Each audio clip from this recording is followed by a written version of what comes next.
za Mungu tunasema ni asante. Tutaingia kwa maombi na ili tuanze ibada yetu ya siku ya leo, na tutaanza na nyimbo za kumwabudu Mungu. Tunao wageni wetu katika nyumba ambao watatuongoza kwa nyimbo za kuabudu, na tunajua ya kwamba tutabarikiwa. Mwiroreri wa CTV nitwakunyita ugeni wa ino muthenya wa umuthi ni tondu Ngai witũ nĩekĩte wega na nĩatũhete muthenya mwega nigetha tukorwo kĩgongona-inĩ gĩake tũkĩmũgoca na tũkĩmũthathaiya, na nĩtũĩ ti tũhũ gũka gwetha Ngai na ti tũhũ gũka kũmathia ũthiũ wa Ngai, nĩ tondũ nĩtũĩ tutampata ni kwa sababu anapatikana usiku wa leo, na Mungu wetu ni mwema. Naomba tukafunge macho yetu na ili tuweze kuomba. Mwenyezi Mungu, katika jina la Yesu Kristo tunanyenyekea mbele zako jioni ya siku ya leo. Umbali umetuleta Bwana, ni nguvu zako, tunasema ni asante. Mchana wa leo umeshinda pamoja nasi, umetulinda, umetuhifadhi, na ili mfalme mwema tuwe katika nyumba yako jioni ya siku ya leo tukiliabudu jina lako. Ni asante ni kwa sababu umeshinda pamoja na sisi, umetupa nguvu, umetupa uwezo. Asante ni kwa sababu umetuepusha na mambo mengi mabaya Bwana, na ili tupate nafasi ya kunyenyekea kwako na ili tulishujudu jina lako. Tunaomba mfalme mwema neema yako, tunaomba mwongozo wa Roho wako Mtakatifu kwa kila jambo na kwa kila hali Bwana, wacha tukaone wema wako na nguvu zako. Tunaomba mfalme mwema ukatushike na mkono wako, ni kwa sababu bila wewe Bwana hatuwezi. Tunanyenyekea mbele ya kiti chako cha enzi tukitungu dhambi zote na makosa, ni kwa sababu unasema ya kwamba hakuna aliye mkamilifu Bwana. Tunaomba ukatutakaze, tunaomba ukakubali ibada yetu ya usiku wa leo tunapoimba Bwana, ni kwa sababu wewe hukaa katika sifa za watu wako. Tunapokuabudu Bwana, wacha tukaone nguvu zako, wacha ukanyoshe mkono wako ulio na nguvu na ukatutende mema. Waliofungwa wacha wakafunguliwe na wewe Bwana, walioshikwa mateka mfalme, tunatangaza uhuru wao siku ya leo, ni kwa sababu wewe ni Mungu mwenye nguvu, ambao wataingia katika nyumba hii wakiwa mfalme mwenye nguvu, wamepojeka. Tunaomba uponyaji wako wa ajabu katika jina la Yesu Kristo, ukatutende mema, ni kwa sababu wewe ni Mungu. Kila mtu ana kiu mfalme ya kukutana na wewe. Kubali kujibu maombi yetu siku ya leo. Kubali mfalme kututembelea kwa njia kuu. Kubali mfalme kututenda mambo makuu na ya ajabu, na tunakapotoka kwa ule mlango Bwana, tuseme ni kweli tumekutana na wewe. Tuseme ni kweli Bwana, umekuwa nguvu zetu na umekuwa mwanga wetu. Tujiachilie mikononi mwako mfalme, tukiomba mwanzo mpya, mwanzo mwema, na hata katikati na kumalizia, nazo sifa na utukufu Bwana zikakurudie, na ni katika jina la Yesu Kristo tumeomba na kuamini, amen. Nakaribisha wanao tupeleka kwenye kipindi cha kuabudu. Karibuni sana, karibuni sana sana sana, na Bwana aweze kuwabariki. Nasi sisi wengine tukubali kushirikiana na wao na ili tuweze kumwabudu Mungu. Mtazamaji wetu, tunaingia kwenye kipindi cha kuabudu Mungu. Kubali kuwa pamoja na sisi, usiondoke mahali pale, bali kubali tu kukaa tu pale pale, na Mungu atajibu maombi yako siku ya leo. Mungu amekuandalia ambacho alikusudia tangia asubuhi ya kwamba atakubariki. Karibuni sana.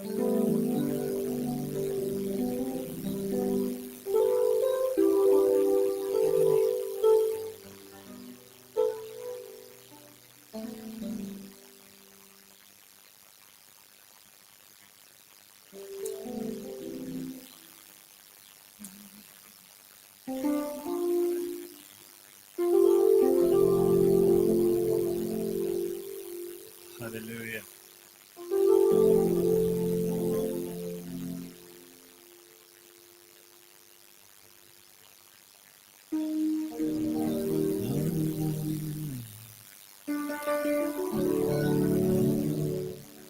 Praise God. Hallelujah. Hallelujah. Jameni, kuna watu katika nyumba ya Bwana, semeni hallelujah. Hallelujah. Wacha tuende mbele za Bwana katika sifa na kuabudu. Tumuimbie, maana anastahili sifa zetu. Unafanya mambo ambayo mwanadamu unatoa faraja ambayo mwanadamu hawezi kutoa.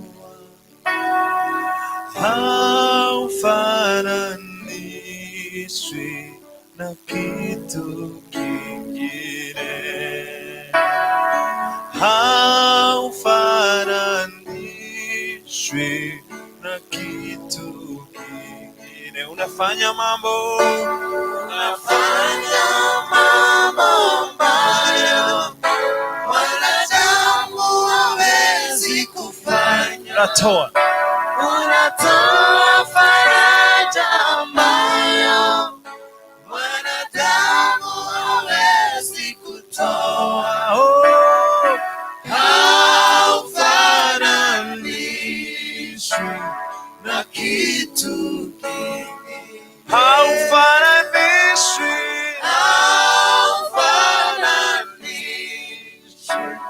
na kitu kingine, haufananishwi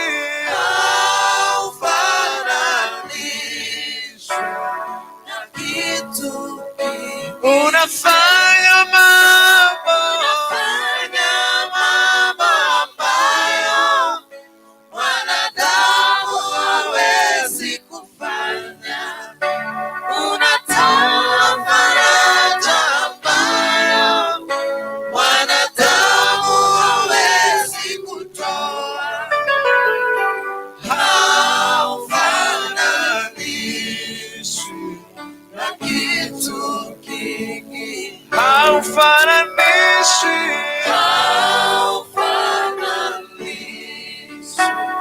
na kitu kingine, haufananishwi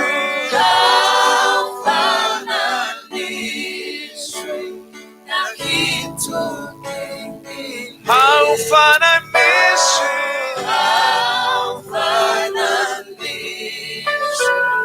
na kitu kingine. Wewe ni Mungu, wewe ni Mungu. Tuliza mawimbi, tuliza mawimbi.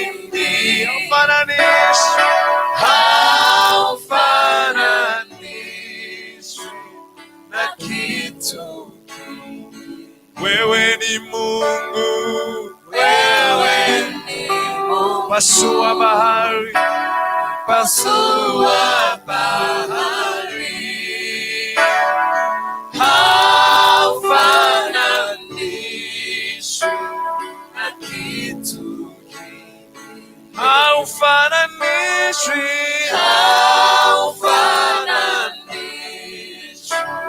na kitu kingine. Unafanya mambo ambayo mwanadamu hawezi kufanya. Unatoa faraja ambayo mwanadamu hawezi kutoa. Haufananishwi na kitu kingine, haufananishwi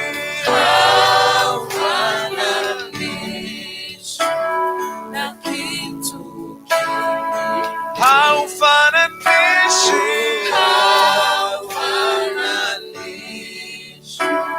na kitu kingine, haufananishwi na kitu kingine, haufananishwi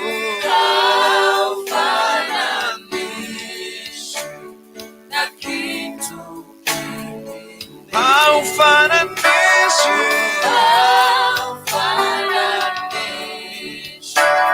na kitu kingine, haufananishwi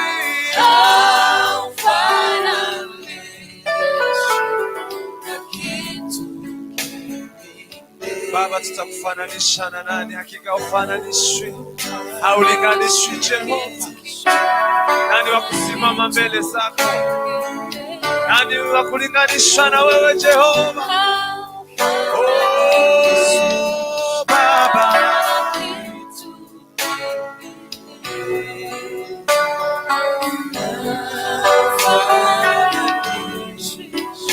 wash, come on.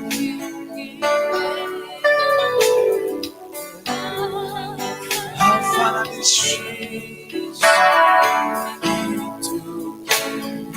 haufananishwi, haufananishwi na kitu, haufananishwi na kitu.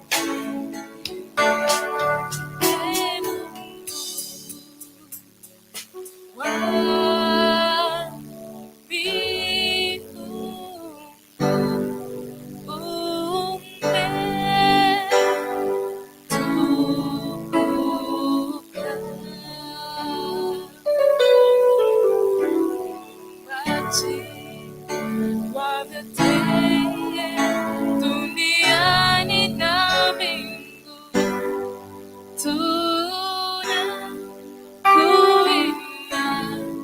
tunakuinamia. Ee Mungu wa mbingu,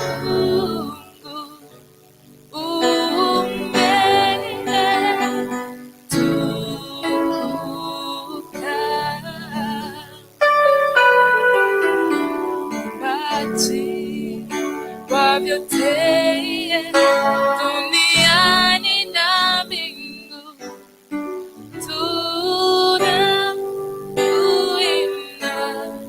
tunakuinamia.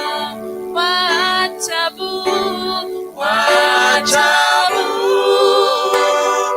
Wewe wa ajabu, wewe wa ajabu, wa ajabu,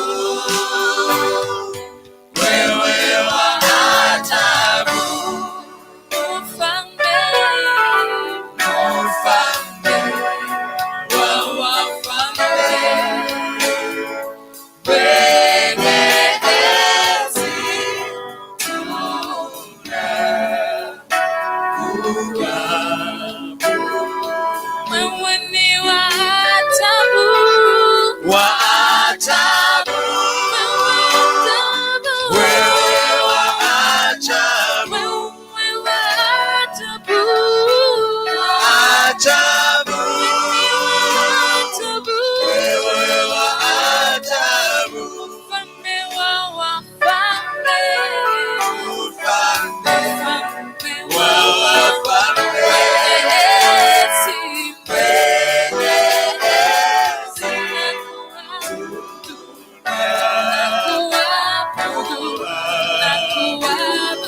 Mungu kama wewe, Mungu wangu, mfalme wa wafalme, Mfalme wa wafalme,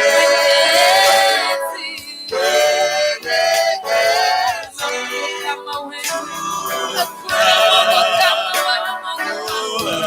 Haleluya.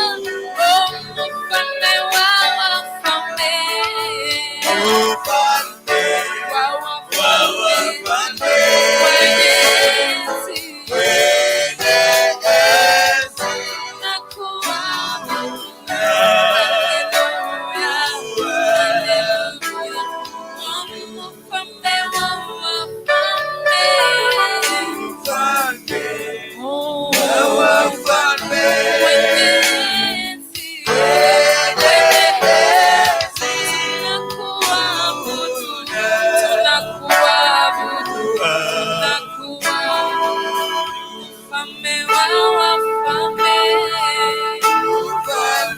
hakuna Mungu kama wewe. Haleluya. Tunakuabudu. Haleluya. Nenda mbele za Mungu. Oh, mfalme wa wafalme. Hakuna Mungu kama wewe. Tuko mbele zako Mungu wangu. Hakuna Mungu kama wewe, Mungu wangu. Tuko mbele zako Mungu wangu. Haleluya. Mfalme wa wafalme. Oh, Mwenyezi. Tunatakasa jina lako. Haleluya. Tunakuabudu. Haleluya. Oh, mfalme wa wafalme. Mfalme wa wafalme. Haleluya. Tunakuabudu. Tunakuabudu. Tunakuabudu. Mfalme wa wafalme.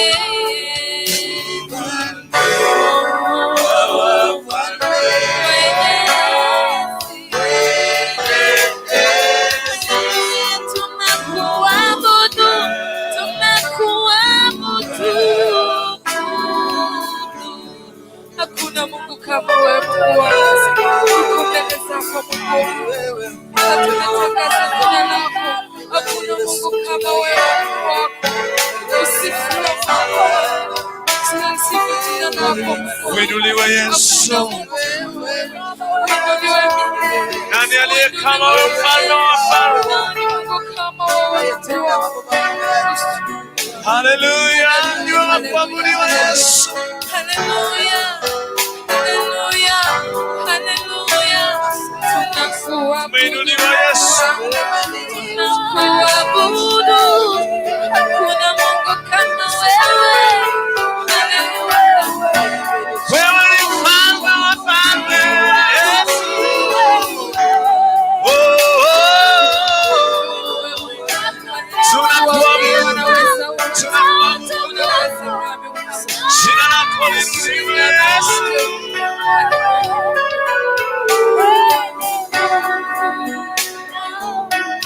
Haulinganishwi Yesu.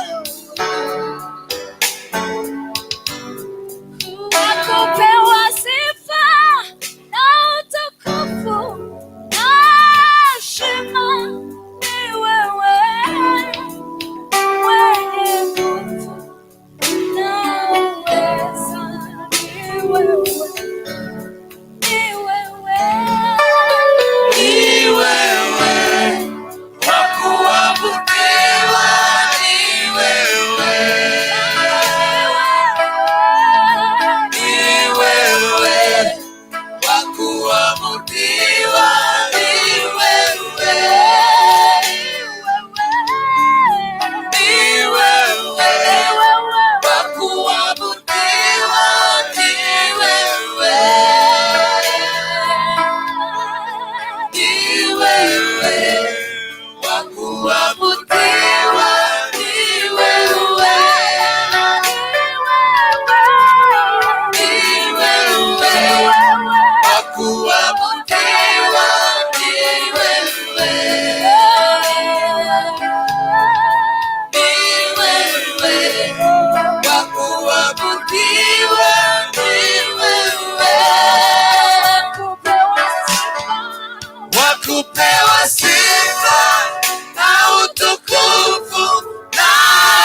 We give you all the glory, Father.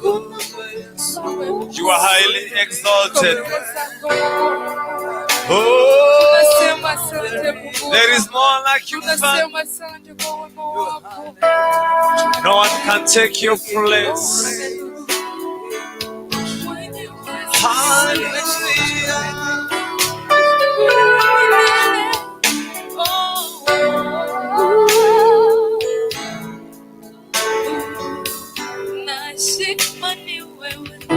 Ni wewe. Naweza ni wewe. Hallelujah. Taabudu Mungu mwingine iliyo na mifano yoyote. Sitapiga magoti yangu nisujudu. Sanya sadaka zangu ziwe manukato. Kwa Yesu watahiri sifa. Thank you, Lord. Mungu mwingine iliyo na mifano yoyote.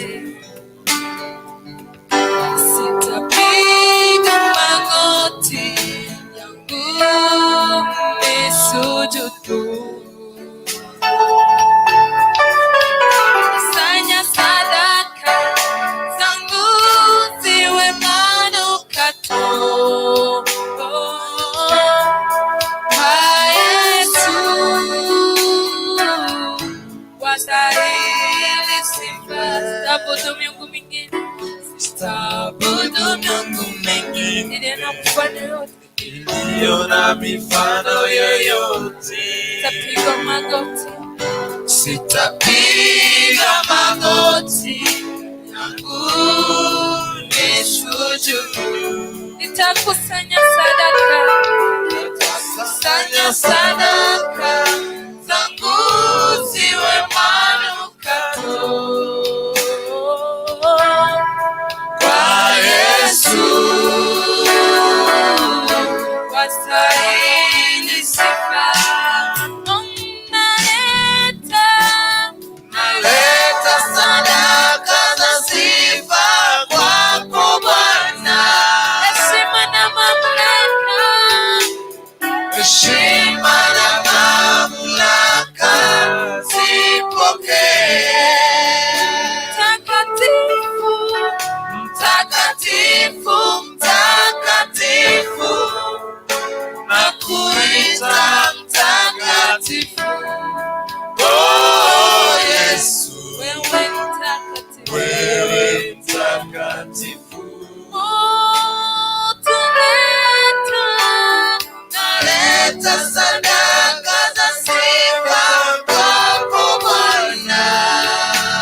Heshima, heshima na mamlaka zipokee. Mtakatifu, mtakatifu, mtakatifu, nakuita mtakatifu. Oh Yesu, wewe mtakatifu. Oh mtakatifu, mtakatifu, mtakatifu, nakuita mtakatifu.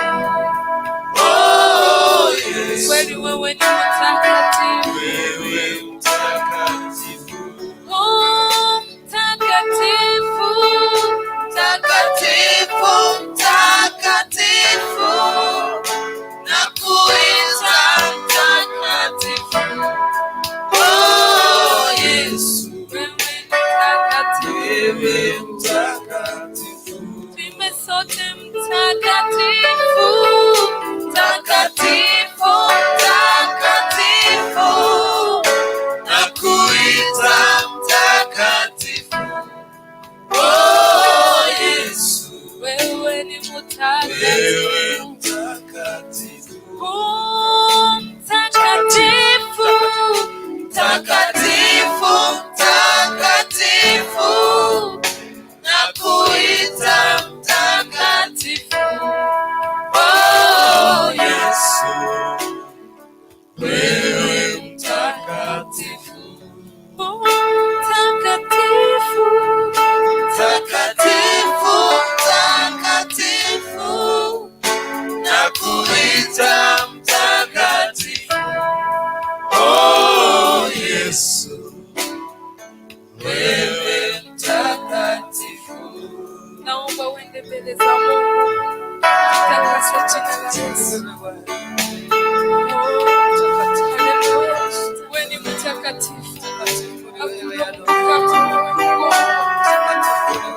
Baba, wewe ni mtakatifu wa Tunaliinua jina lako.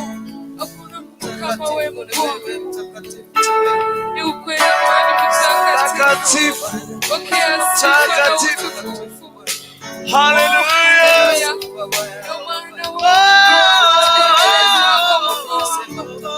Hakuna Mungu kama wewe. Hakuna Mungu kama wewe.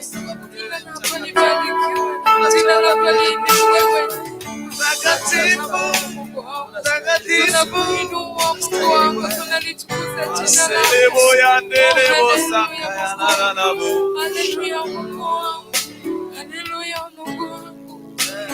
Asante Mungu wangu. Asante Mungu wangu. Hakuna Mungu kama wewe. Tuko mbele zako Mungu wangu. Tunakuabudu Mungu wangu. Tunalitakasa jina lako Mungu wangu. We give you all the glory. We worship you alone. You are worthy to be praised. We give you all the glory. We worship you alone. You are worthy to be praised. We give you all the glory. We give you all the glory. We worship you alone. You are worthy to be praised. We give you all. We give you all the glory. We worship you alone. You are worthy to be praised. You are Alpha and Omega. You are Alpha and Omega. We worship you alone. You are worthy to be praised. You are Alpha and Omega. You are Alpha and Omega. We worship you alone. You are worthy to be praised. Once more, you are Alpha and Omega. You are Alpha and Omega. We worship you alone. You are worthy to be praised. We give you all. We give you all the glory. We worship you alone.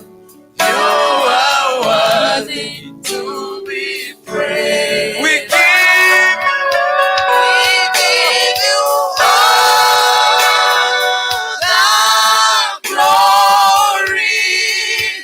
We worship you alone. You are worthy to be praised. We give you all. We give you all the glory. We worship you alone. You are worthy to be praised. We give you all. We give you all the glory. We worship you alone. You are worthy to be praised. We give you all. We give you all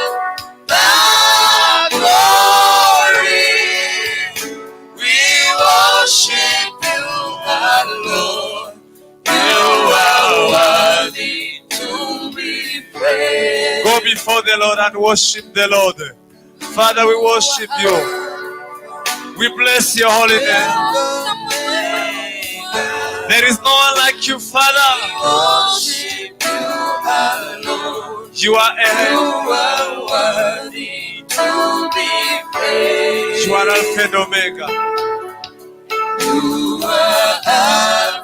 You are the beginning and the end.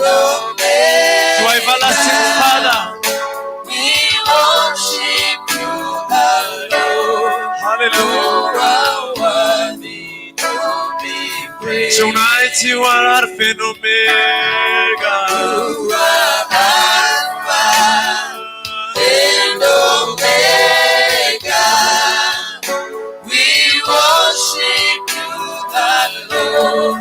You are worthy to be praised. We give you all. We give you all the glory. We worship you, Lord. You are worthy to be praised. We give you all the glory. We worship you, Lord. You are worthy to be praised. We give you all. We give you all the glory. We worship you, Lord. You are worthy to be praised. Thank you, Lord. We worship you. Hallelujah.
Hallelujah. Haleluya.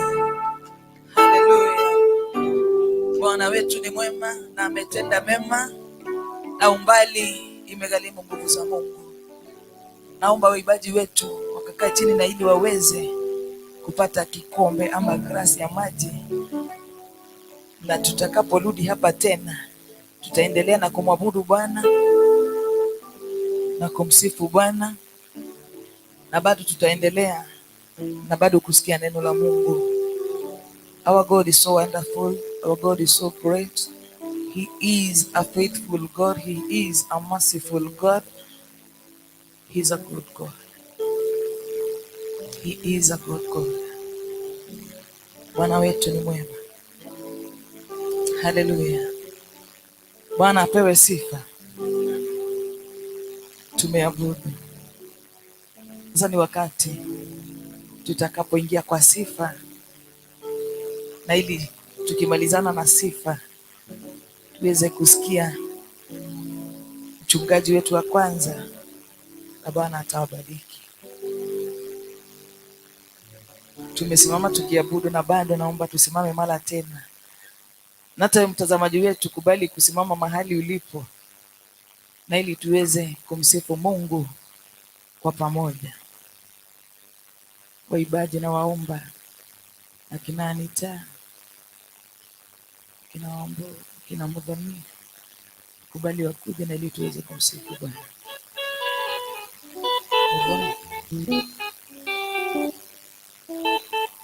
Haleluya.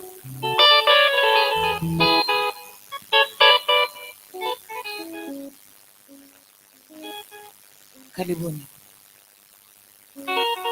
Ametenda mema huyu Yesu, ndio maana mimi nampa sifa. Mudhonini gwetera ile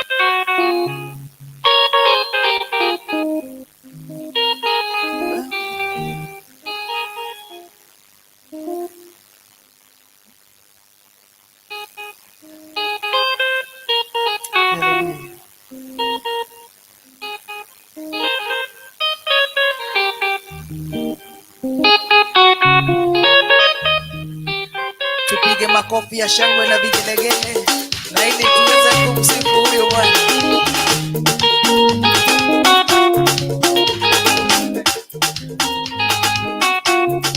Makofi, makofi, shangwe na vigelegele kwa Yesu. Chezea Yesu, cheza mziki wa Yesu.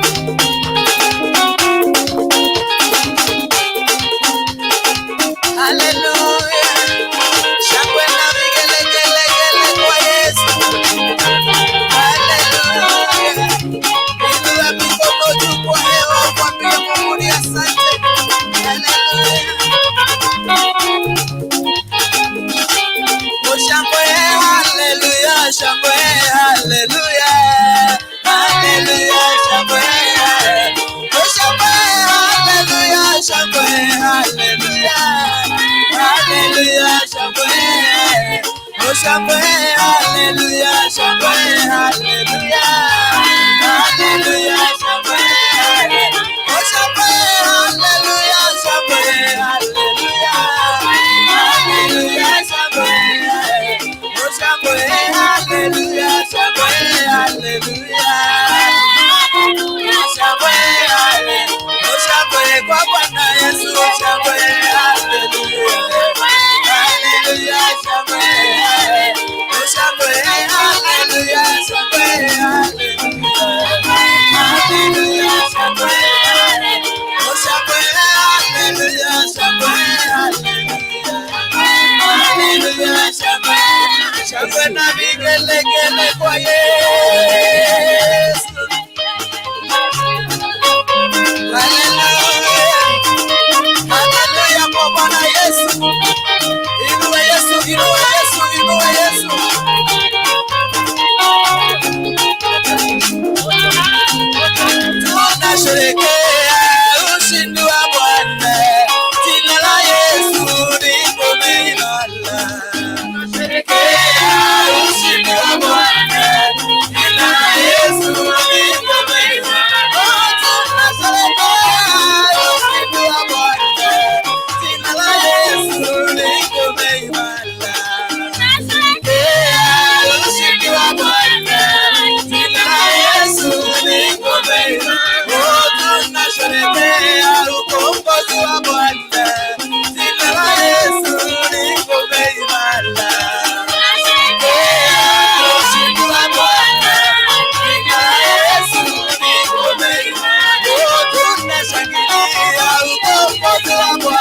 Nataka twende chini kwa chini. Nataka twende chini kwa chini. Pole pole tu. Pole pole tu. Wacha mbio. Pole pole tu. Teremka tu. Teremka tu. Teremka tu. Teremka tu. Hakuna haraka. Hakuna haraka. Hakuna haraka. Nasema hakuna haraka.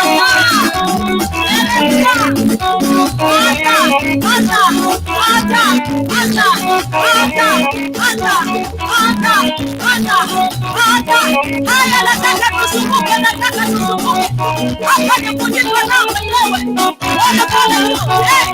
Pole pole. Hapa ni kujitwa nao wenyewe. Pole pole tu. Pole pole tu. Sumbuka. Sumbuka tu. Sumbuka tu. Sumbuka tu. Sumbuka tu.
Every night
Kwa hivyo wanadada tunamlinda.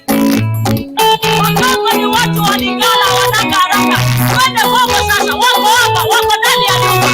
Wako ndani ya nyumba. Wako ndani ya nyumba. Wakikuza utapata liseni ya kwao. Wako ndani ya nyumba. Wako ndani ya wanaenda. Wako hapa. Mbona? Angalia vizuri.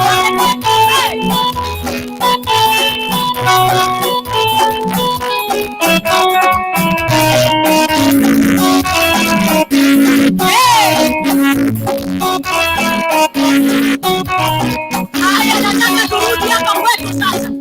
Nataka turudi hapa kwetu sasa. Nataka turudi hapa kwetu sasa. Na ile kitu nataka kusikia kutoka kwako ni shangwe na vigelegele kwa Bwana Yesu. Kama ngome mazuri, shangwe na vigelegele kwa Bwana Yesu. Shangwe na vigelegele kwa Bwana Yesu. Shangwe na vigelegele kwa Bwana Yesu. Shangwe na vigelegele. Inua, inua, inua, inua, inua,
Bwana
Ina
Ni vizuri, ni kwa sababu tumemsifu Bwana kwa kipindi cha kwanza, na tungali tuna kikundi kingine ambacho kitapata nafasi ya kumsifu Bwana.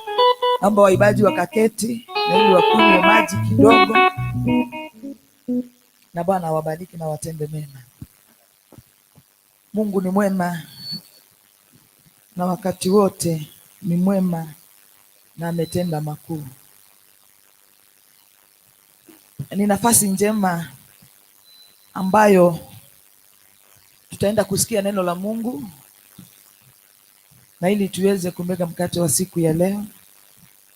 Tunajua kwamba Mungu amemwandaa mtumishi wake ambaye amemweka neno letu la usiku wa siku ya leo. Tunajua kwamba Mungu atamtenda mema na atambariki. Tushikanishe mikono yetu tunapomkaribisha mtumishi wa Mungu Rahab, na ili aweze kutupa neno la Bwana usiku wa leo. Tunajua kwamba Mungu amemwandaa. Tunajua kwamba Mungu, she has the full package that Mungu anataka tugawiwe. Tumpigie mtumishi wa Mungu makofi mpaka afike mahali hapa, na Bwana atamtenda mema. Kumenyerera watho wa Ngai nikuo kumenyerera muoyo. Pana indo na ukwina akorino na andu, na nĩ wega mangi ukautwara hure nako nĩgetha tuigue kiugo kĩake.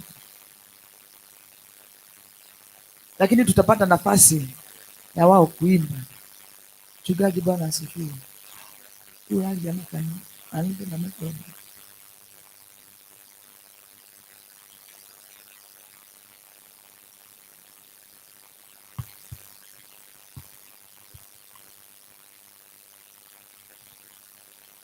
Yeah. Bwana atukuzwe. Amen. Umekuwa mwema. Nimekuwa mwema. Amen.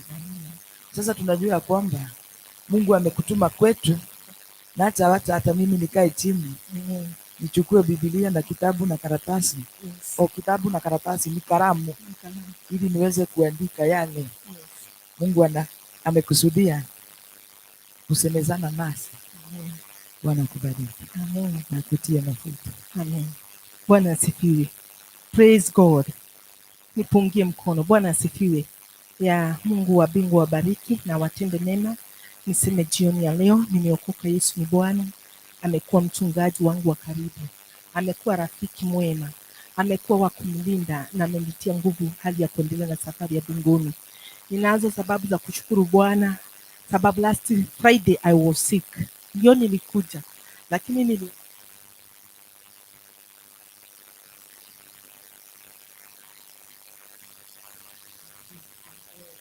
house of the Lord. Bwana asifiwe. Kwa hivyo moyo wangu nalo sababu la kushukuru Bwana, maana Daudi alisema ya kwamba na nisisahau na wema wa Bwana.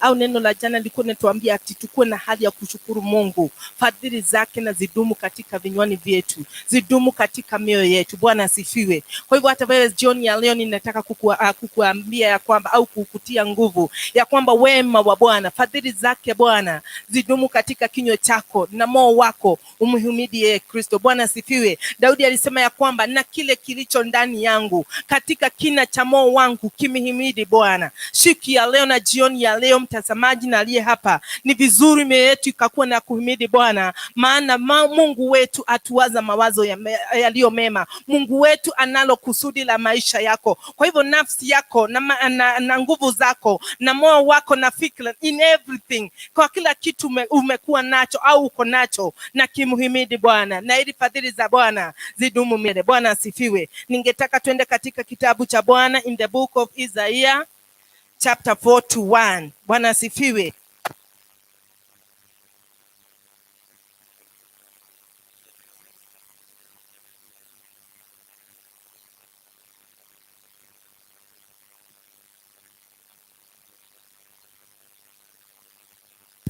Mpya. Bwana asifiwe. Na Mungu akanena na mtumishi wake na akampase yaliyo yake. Bwana asifiwe. Biblia inasema ya kwamba yeye Mungu anamfanya mtu kuwa mtakatifu, atakufanya hata wewe kuwa mtakatifu usiku ya leo. Bwana asifiwe. Wewe umepata kuitwa na Bwana, utakuwa mtu wa kumcha Mungu, utakuwa na hali ya kunyenyekea, utakuwa na hali ya kutokuwa na uoga, maana wewe siku ya leo ndio Bwana ananenea siku ya leo. Bwana asifiwe. Wewe ndio Mungu ambaye ameteua na amekuona, na ili ukuweze kusimama katika pengo, na ili ufanyike dhabihu kamilifu mbele za Bwana. Bwana asifiwe. Na tuenende, sijui kama mmefika. Praise God. In the book of Isaiah chapter 41, I'm going to talk about not to fear anything. Bwana asifiwe. My topic is do not fear anything. Bwana asifiwe. Fear not, for the Lord is with you. Praise God.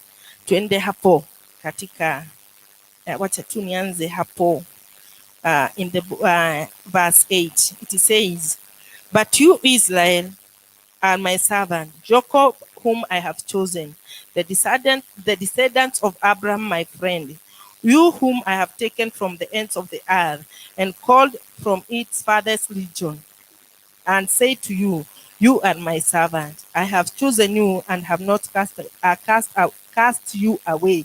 Fear not, for I am with you. Be not dismayed, for I am your God. I will strengthen you. Yes, I will keep you. I will hold you with my righteous right hand. Behold, all those who are incensed against you shall be ashamed and disgraced. They shall be as nothing, and those who strive with you shall perish. You shall seek them and not find them. Those who contend with you, those who war against you, shall be as nothing, as I am non-existent thing. For I, the Lord your God, will hold you. You will hold your right hand, saying to you, fear not, I will help you. I will help you. Bwana asifiwe. Praise God. Ya hayo ni maneno ambayo mtumishi wa Mungu Isaiah alikuwa anayanena, na Biblia inasema ya kwamba ni wakati mtumishi wa Mungu ambaye alikuwa anaitwa Jacob aliambiwa asiogope, maana Mungu alipata kumchagua, na pia Biblia inasema ya kwamba akamfanya katika kuwa wana wa Abraham. Bwana asifiwe. Biblia inasema ya kwamba Mungu alimchagua na alimpata au alimtakaza na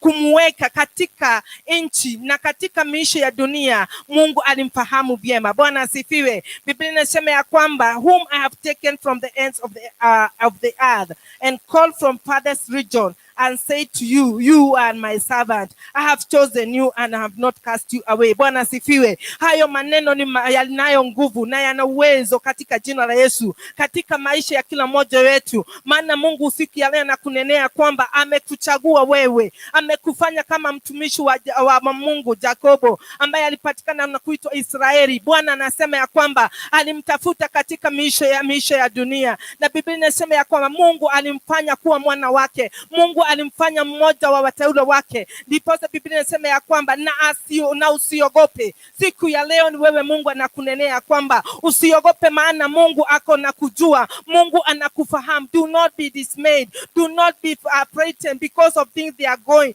but you are there to focus unto your God. Bwana asifiwe. Ufanye Mungu kuwa tumaini lako. Ufanye Mungu kuwa mlinzi wako. Ufanye Mungu kuwa ngao lako jioni ya leo. Maana huyu mtumishi wa Mungu, Bwana anasema ya kwamba na usiogope. Ni mimi nilikutafuta katika miisho ya dunia. Bwana asifiwe. Maybe you have come to a ambapo hata hujulikani, hata kwenye hakujulikani, maybe hata kwenye hakuna mtu ameokoka, lakini usiogope jioni ya leo. Biblia inasema ya kwamba jinsi alivyo mtumishi wake, na siku ya leo Mungu amekuteua na ili uweze kusimamisha utakatifu wa Mungu, usimamisha ukweli wa neno la Bwana. Maana dunia imegagaa, mahali pengine na pengine, na hakuna usemi ule wa ukweli, hakuna neno lililo latokana na Bwana. Wengi wamejitia kitazi, wengi wamejitia mambo mengi, lakini siku ya leo you are the chosen one to declare the power and the word of God in your life. Bwana asifiwe. Kwa hivyo jinsi mtumishi wa Mungu alivyochaguliwa na akateuliwa, Biblia inasema ya kwamba fear not for I am with you. Bwana asifiwe.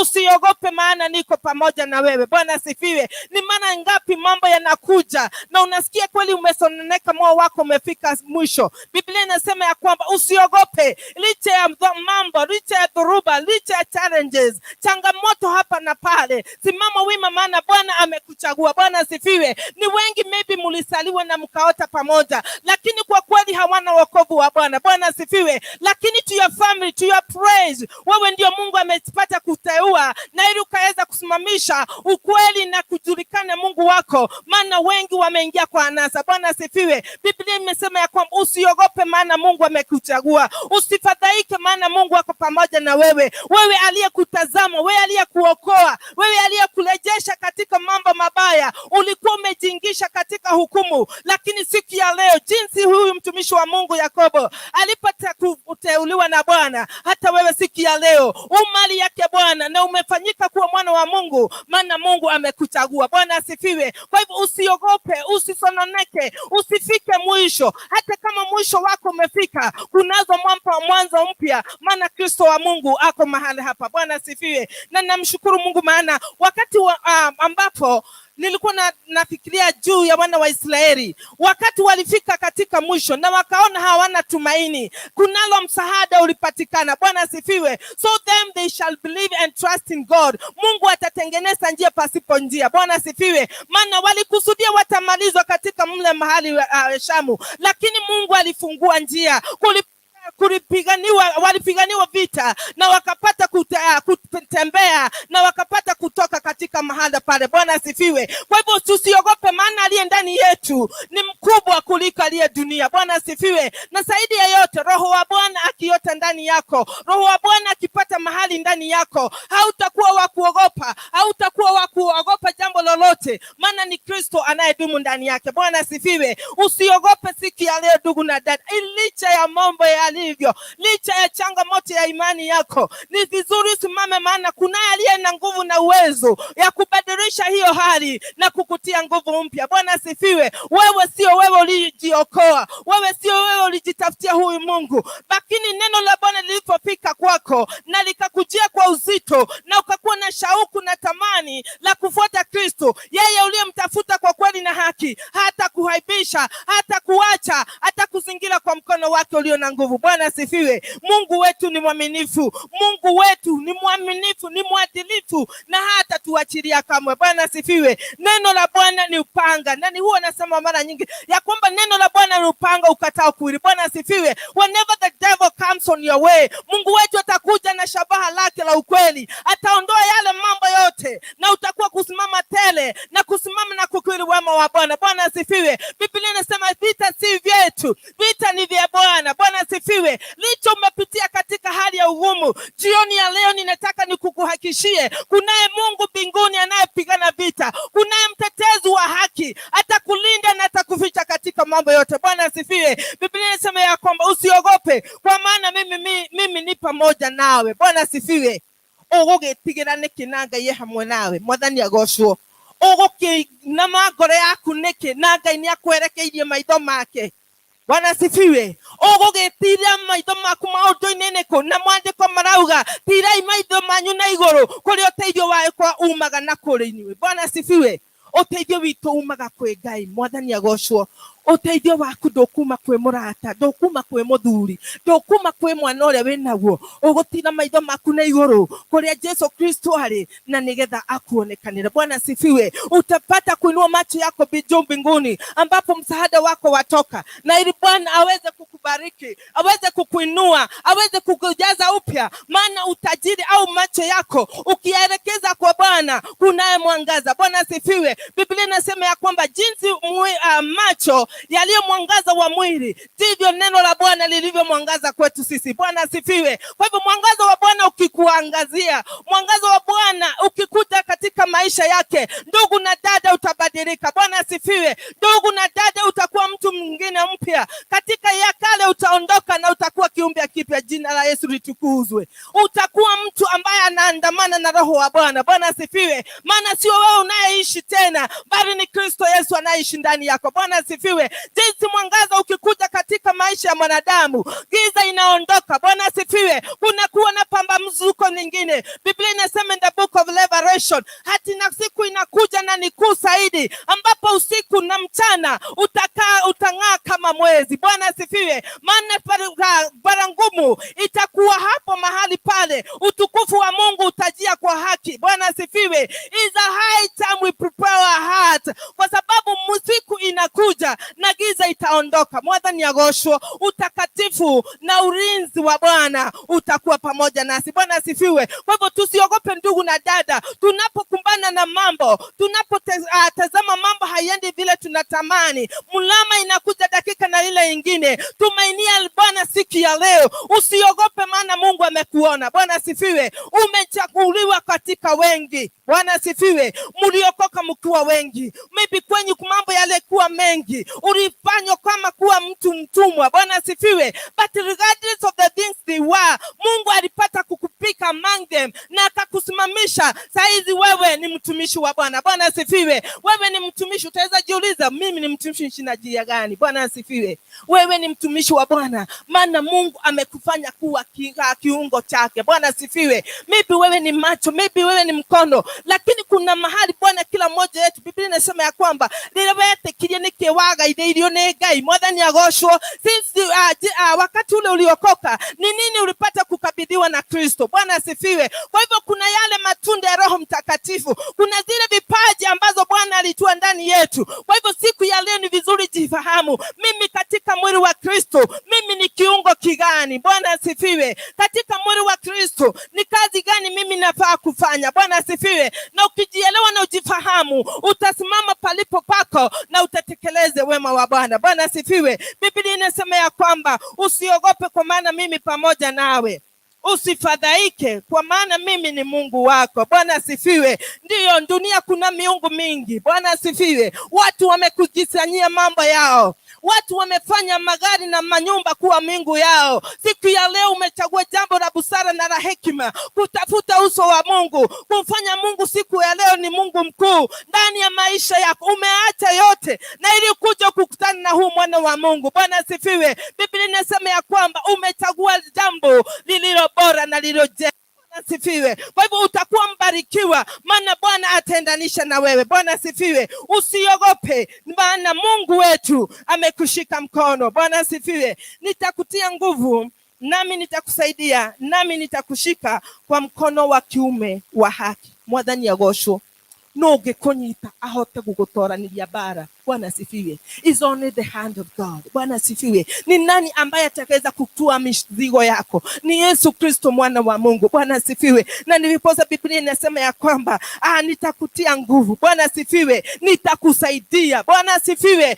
Ndugu na dada, tusipatie shetani nafasi ya kufinyangwa na nguvu za giza. Bwana asifiwe. God has given us power and authority to raise against every wicked and to stand and to acknowledge the mighty hand of God. Bwana asifiwe. Kwa hivyo usitikie pale kufinyiliwa, usitikie pale kugandamizwa na nguvu za shetani, maana Mungu ametupa nguvu na uweza. Bwana asifiwe. Na Biblia imesema ya kwamba atakuweka katika mkono wake wa kuume ulio wa haki. Bwana asifiwe. Ni lingine gani ambalo ndugu utaweza tamani jioni ya leo? That one thing, nipate kukaa katika mkononi wa kiume wa Bwana. Bwana asifiwe.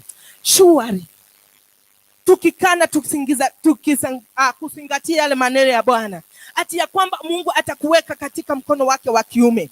Ndugu na dada, hakuna jambo litakutisha. Hata kama watu wangapi, Biblia inasema ya kwamba hata kama adui watakuja 1,000, Bwana asifiwe, na 10,000, Bwana asifiwe, hawatanitisha, maana aliye ndani yangu ni mkuu. Bwana asifiwe. Ndugu na dada, Mungu ataendelea kukuzingira. Uwepo wa Bwana utaendelea kukua juu yako siku baada ya nyingine, maana sio wewe uliyejiita, sio wewe ulijiambia yale maneno, sio wewe ulijifanya kuwa mtakatifu. Ni Kristo wa Mungu amekufanya jinsi hivyo. Kwa hivyo Bwana ataendelea kukushughulikia. Mkono wa Mungu utakuwa juu ya maisha yako siku baada ya nyingine, na utakuwa kiumbe kipya. Bwana asifiwe. Biblia inasema ya kwamba nao malaika wa Mungu watakuzingira usiku na mchana. Bwana asifiwe. So fear not, because of the angel of the Lord, they are going to embrace you. Bwana asifiwe. Watakuzingira usiku na mchana. Utaota katika njia za haki, maana wewe si yeye aliyejiita, na usiogope jambo lolote. Kuna Mungu mbinguni anayekutazama jioni ya leo. Bwana asifiwe.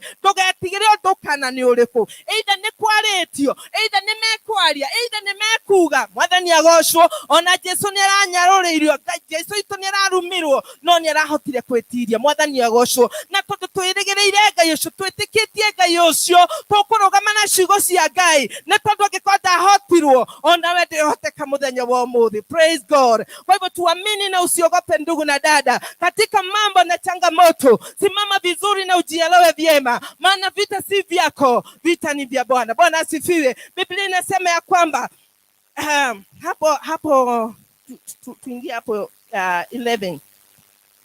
Tazama, wote walioona hasira juu yako watatahalika na kufadhaika. Watu washindanao nawe watakuwa si kitu na kuangamia. Bwana asifiwe. Imagine Bwana anakisema ya kwamba uangalie wale ilio hakuwa na hasira na atawatawanyisha. Bwana asifiwe. Watawanyishwe na Bwana. Mwathani agoshwo.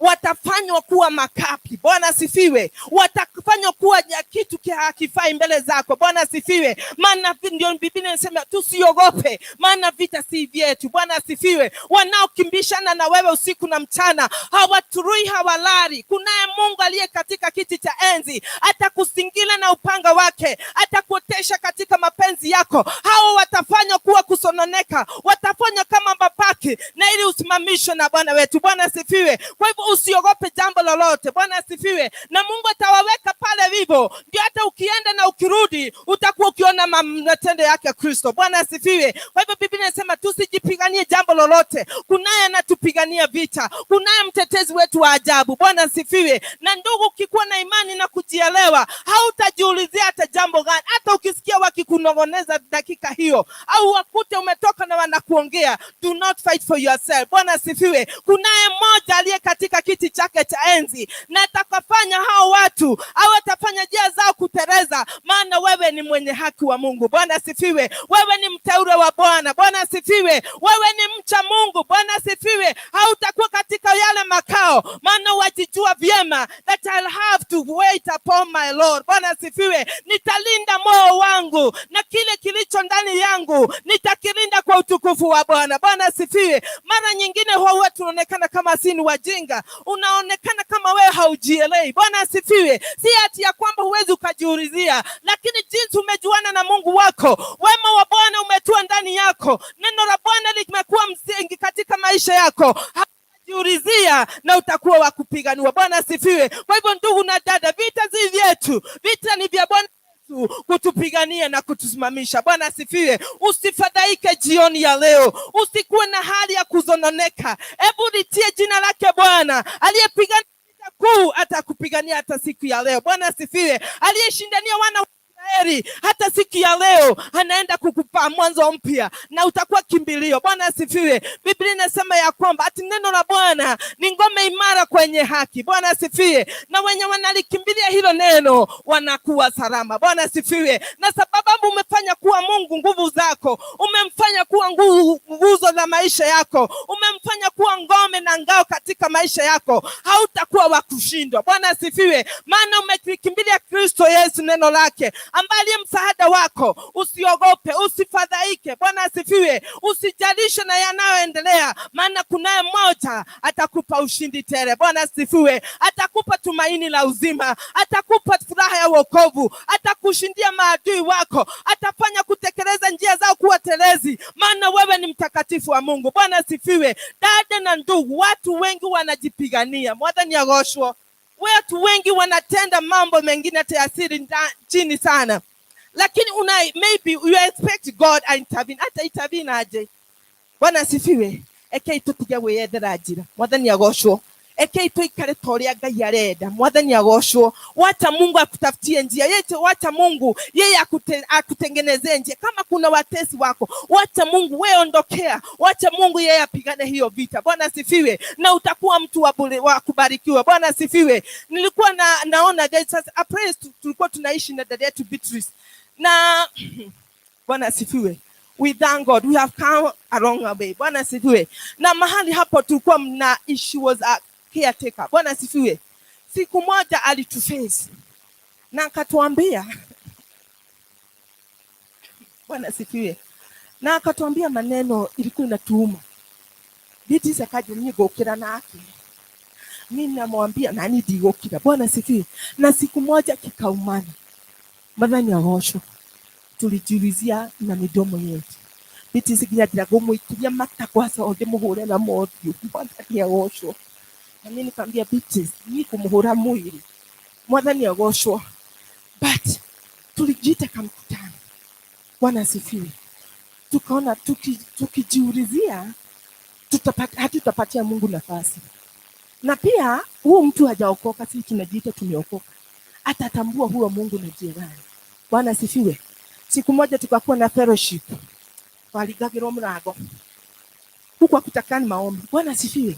But hatukukoma. Bwana asifiwe. Na dakika ya mwisho, I'm telling you, they really adore our God. Bwana asifiwe. Hata huwa wanasema ndio tulihama huko, lakini wanajuaga kwa ndugata cia Ngai. Bwana asifiwe. Kwa wacha tusijipiganie. Mwathani agoshwo. Alikuwa ametupeleka hata nakuja karibu hata hataki kujua kama unavaa nguo pukuru. Yaani jushi zake yateka. Bwana asifiwe. Maybe ni tudogo tu, but siku moja tulimwambia, mimi nilimwambia hunijui. Bwana asifiwe. Na sitapigana na wewe. Unaye Mungu atanipigania. Na nikamwambia siku zimehesabiwa ambapo tutakaa hapa kwako. Na ikifika utakuwa ukituona kwa barabara na unaheshimu Mungu wetu. Bwana asifiwe. I thank God. Our sister Beatrice alianzia na mimi nikamfuata. Bwana asifiwe. Right now tunapitanaga naye huko kwetu mtaani. No maturaga. Bwana ni roho. No mena. Bwana asifiwe. Why? Sababu tulitaka kuonyeshana nguvu za Bwana, tukataka kujipigania, lakini siku moja tulikuwa tumesikia kama tutapigana. Bwana asifiwe. Tungepigana na siku moja kuokoka yenyewe tumetolewa mbali. Siku moja bwanake nikihama akakuja akanishika. Bwana asifiwe. Apea ahore.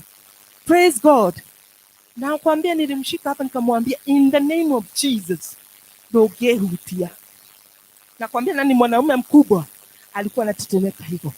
Githama ajothereirie oragie eguteithio ni We have a God in us. Bwana sifiwe. Hatutaki kugang'ang'ana. Ona kana nimego kwale, ona kana ni ukuigua tugeyorerie ekyo wakubiri, ekyo wekirete honokio cio thiini waku, agotetere thiini wa ritwa ria Jesu. Bwana sifiwe. Maana aliyeanza kazi ndani yako ni mtakatifu. Yeye anakujua katika mwanzo wa dunia, kama jinsi neno la Bwana nimesema ya kwamba alijua mtumishi wake. Bwana sifiwe. Katika miisho ya dunia, mwathani agoshwo, huko ndio aliyekuwa mtafuta. Hata wewe Mungu alikuotafuta katika njia zozote zile, na ili akakufanya mtumishi wake siku ya leo. Mungu hata itikia huaibike. Bwana sifiwe. Mungu hata itikia watesi wakunene, hawataitikia watesi wako wakuangamie. Bwana atakuficha kwa ukuta wake. Bwana sifiwe. Damu ya Yesu itakuwa katika maisha yako. Utakuwa mtu wa mcha Mungu, utakuwa mtu wa kuambia ukuu wa Mungu, maana Kristo Yesu anaishi ndani yako. Bwana sifiwe. Vita si vyetu, ni za Bwana. Mungu wetu atatupigania usiku na mchana. Bwana sifiwe. Saizi kama watu hawa masaa wamelala, wanatumainia Kristo, ati yeye ndiye atakuwa mlinzi wao. Bwana sifiwe. The same applies to us tonight. We believe that even in this building, Mungu atatulinda, atatuhifadhi. Bwana sifiwe. And because we in our accord, Roho wa Bwana atakuwa mtetezi wetu. Bwana sifiwe. Hata lagani yakiinuka, hata shetani akasimama, kama nguvu zake hazina mamlaka, hawezi akatushinda. Bwana sifiwe. Maana aliye ndani yetu ni mkuu kuliko aliye duniani. Bwana sifiwe. Fear not, my brethren, because the one who has called you is so mighty, is so great, and is going to overcome every workers of the devil in the name of Jesus. Bwana sifiwe wapendwa. Tusimame vyema, tutamani kutenda na kufuata huyu Kristo, maana katika mle msalabani alisema yote yameisha. Bwana sifiwe. Na kwa sababu wewe ni mteule wake, usiogope jioni ya leo, usifadhaike. Bwana sifiwe. Maybe unaangalia mambo katika maisha yako, unaona hakuna mwelekeo. Bwana sifiwe. There is a great God in heaven who worketh in a mighty way. Atatengeneza njia pasipo na njia katika maisha yako. Bwana sifiwe. Utakuwa mtu mbarikiwa. Mwathani agoshwo. Muthenya wa mothe tugakorwo tawarucio. Jesu agoshwo. Maana Mungu ako pamoja naye. Bwana sifiwe. Na kwa hiyo tukisimama atatupigania. Bwana sifiwe. Hatutasononeka. Bwana sifiwe. Biblia inasema ya kwamba they shall be as nothing as those who strive. Bwana sifiwe. Mungu atawafanya kuwa tu bure. Mwathani agoshwo. Siwache Bwana kupigania. Siwache Bwana wafanye bure. Hata kama hiyo ni hali unaona kwako imefika mwisho. Imagine there's God in heaven who is going to work in a mighty way. Na atafanya kila kitu kuwa sawa, na ili upate njia na kuinuka na kuota katika mapenzi yako. Bwana asifiwe. Maana Mungu wetu ni mwaminifu. Biblia inasema ya kwamba who shall seek them and not find them. Bwana sifiwe. Those who contend with you. Mwathani agoshwo. Wale wanakimbishana na wewe, wao wanaokutafuta hawatakuona tena. Bwana sifiwe. Wao wanakuona, wanakutafuta usiku na mchana. Mungu ataendelea kuweka ulinzi katika maisha yako. Mungu ataenda kukufunika na ua la damu lake. Bwana sifiwe. Na hautaonekana watu wale. Bwana sifiwe. Lakini utatazama wao wakishindwa na wakimalizwa. Bwana sifiwe. Maana wewe sio wewe ulijiokoa. Sio wewe ulijiokoa na damu ya Yesu. Sio wewe ulijiita kuwa mtakatifu au mtume wa Bwana. Bwana alikuotesha. Bwana sifiwe. Mungu aliweka lile jambo ndani yake na ili uweze kuwakilisha ufalme wa Bwana. Bwana sifiwe. Kwa hivyo jiani ya leo, ndugu na dada, ningewasihi ya kwamba tusiogope, tusimame vyema, tukuwe na nguvu katika Bwana na tuweze kusimama na utakatifu, maana katika mkono wa Bwana wa kulia Mungu wetu atatushikilia. Bwana sifiwe. Mkono wake wa kiume wa kulia una nguvu na mamlaka, na kwa kweli hatutashindwa jioni ya leo. Bwana sifiwe. Kwa hiyo tugetigire ne mari ogeigwa kana mari okuona kana mari okureherwo, wetekanirie na ati kwega yugugutetera, ona kwega yugukiria tweyo, kwega yugukiria makombe macio nigetha hinya wake wonekane. Bwana sifiwe. Na Mungu wetu ni mwaminifu. Bwana sifiwe. Biblia inasema ya kwamba walio watakatifu wangu nitaendelea kuwatia nguvu, nitaendelea kuwatia moyo, maana mimi Mungu nimekuwa msaada wao. Bwana sifiwe. Na sababu Mungu wetu amekufanya kuwa msaada wetu, amekufanya kuwa mtakatifu wake, simama vyema, usiogope, jitie nguvu katika ufalme wa Bwana na katika neno. Lakini jambo moja ningekusihi siku ya leo, ni tuogope dhambi. Bwana sifiwe. Agikoni kuhonoka mahono kafu ya fiu. Mwathani agoshwo. Kama ni utakatifu, baki na utakatifu. Bwana sifiwe. Tuache counterfeit. Bwana asifiwe. Wokovu wa counterfeit, kujifananisha umeokoka na utaokoka. Bwana asifiwe. Saa hizi dunia ya saa hizi ndio mambo imekolea namna hiyo, lakini ole wako ndugu na dada, maana siku kubwa ya kuja ya Bwana Yesu utakuta ukuwa aje. Bwana asifiwe. Kama ni kuokoka, okoka vilivyo. Bwana asifiwe. Kama ni kuokoka, okoka vilivyo. Kama unasikia bado uko na mawazo mengine, enda kutoka kando.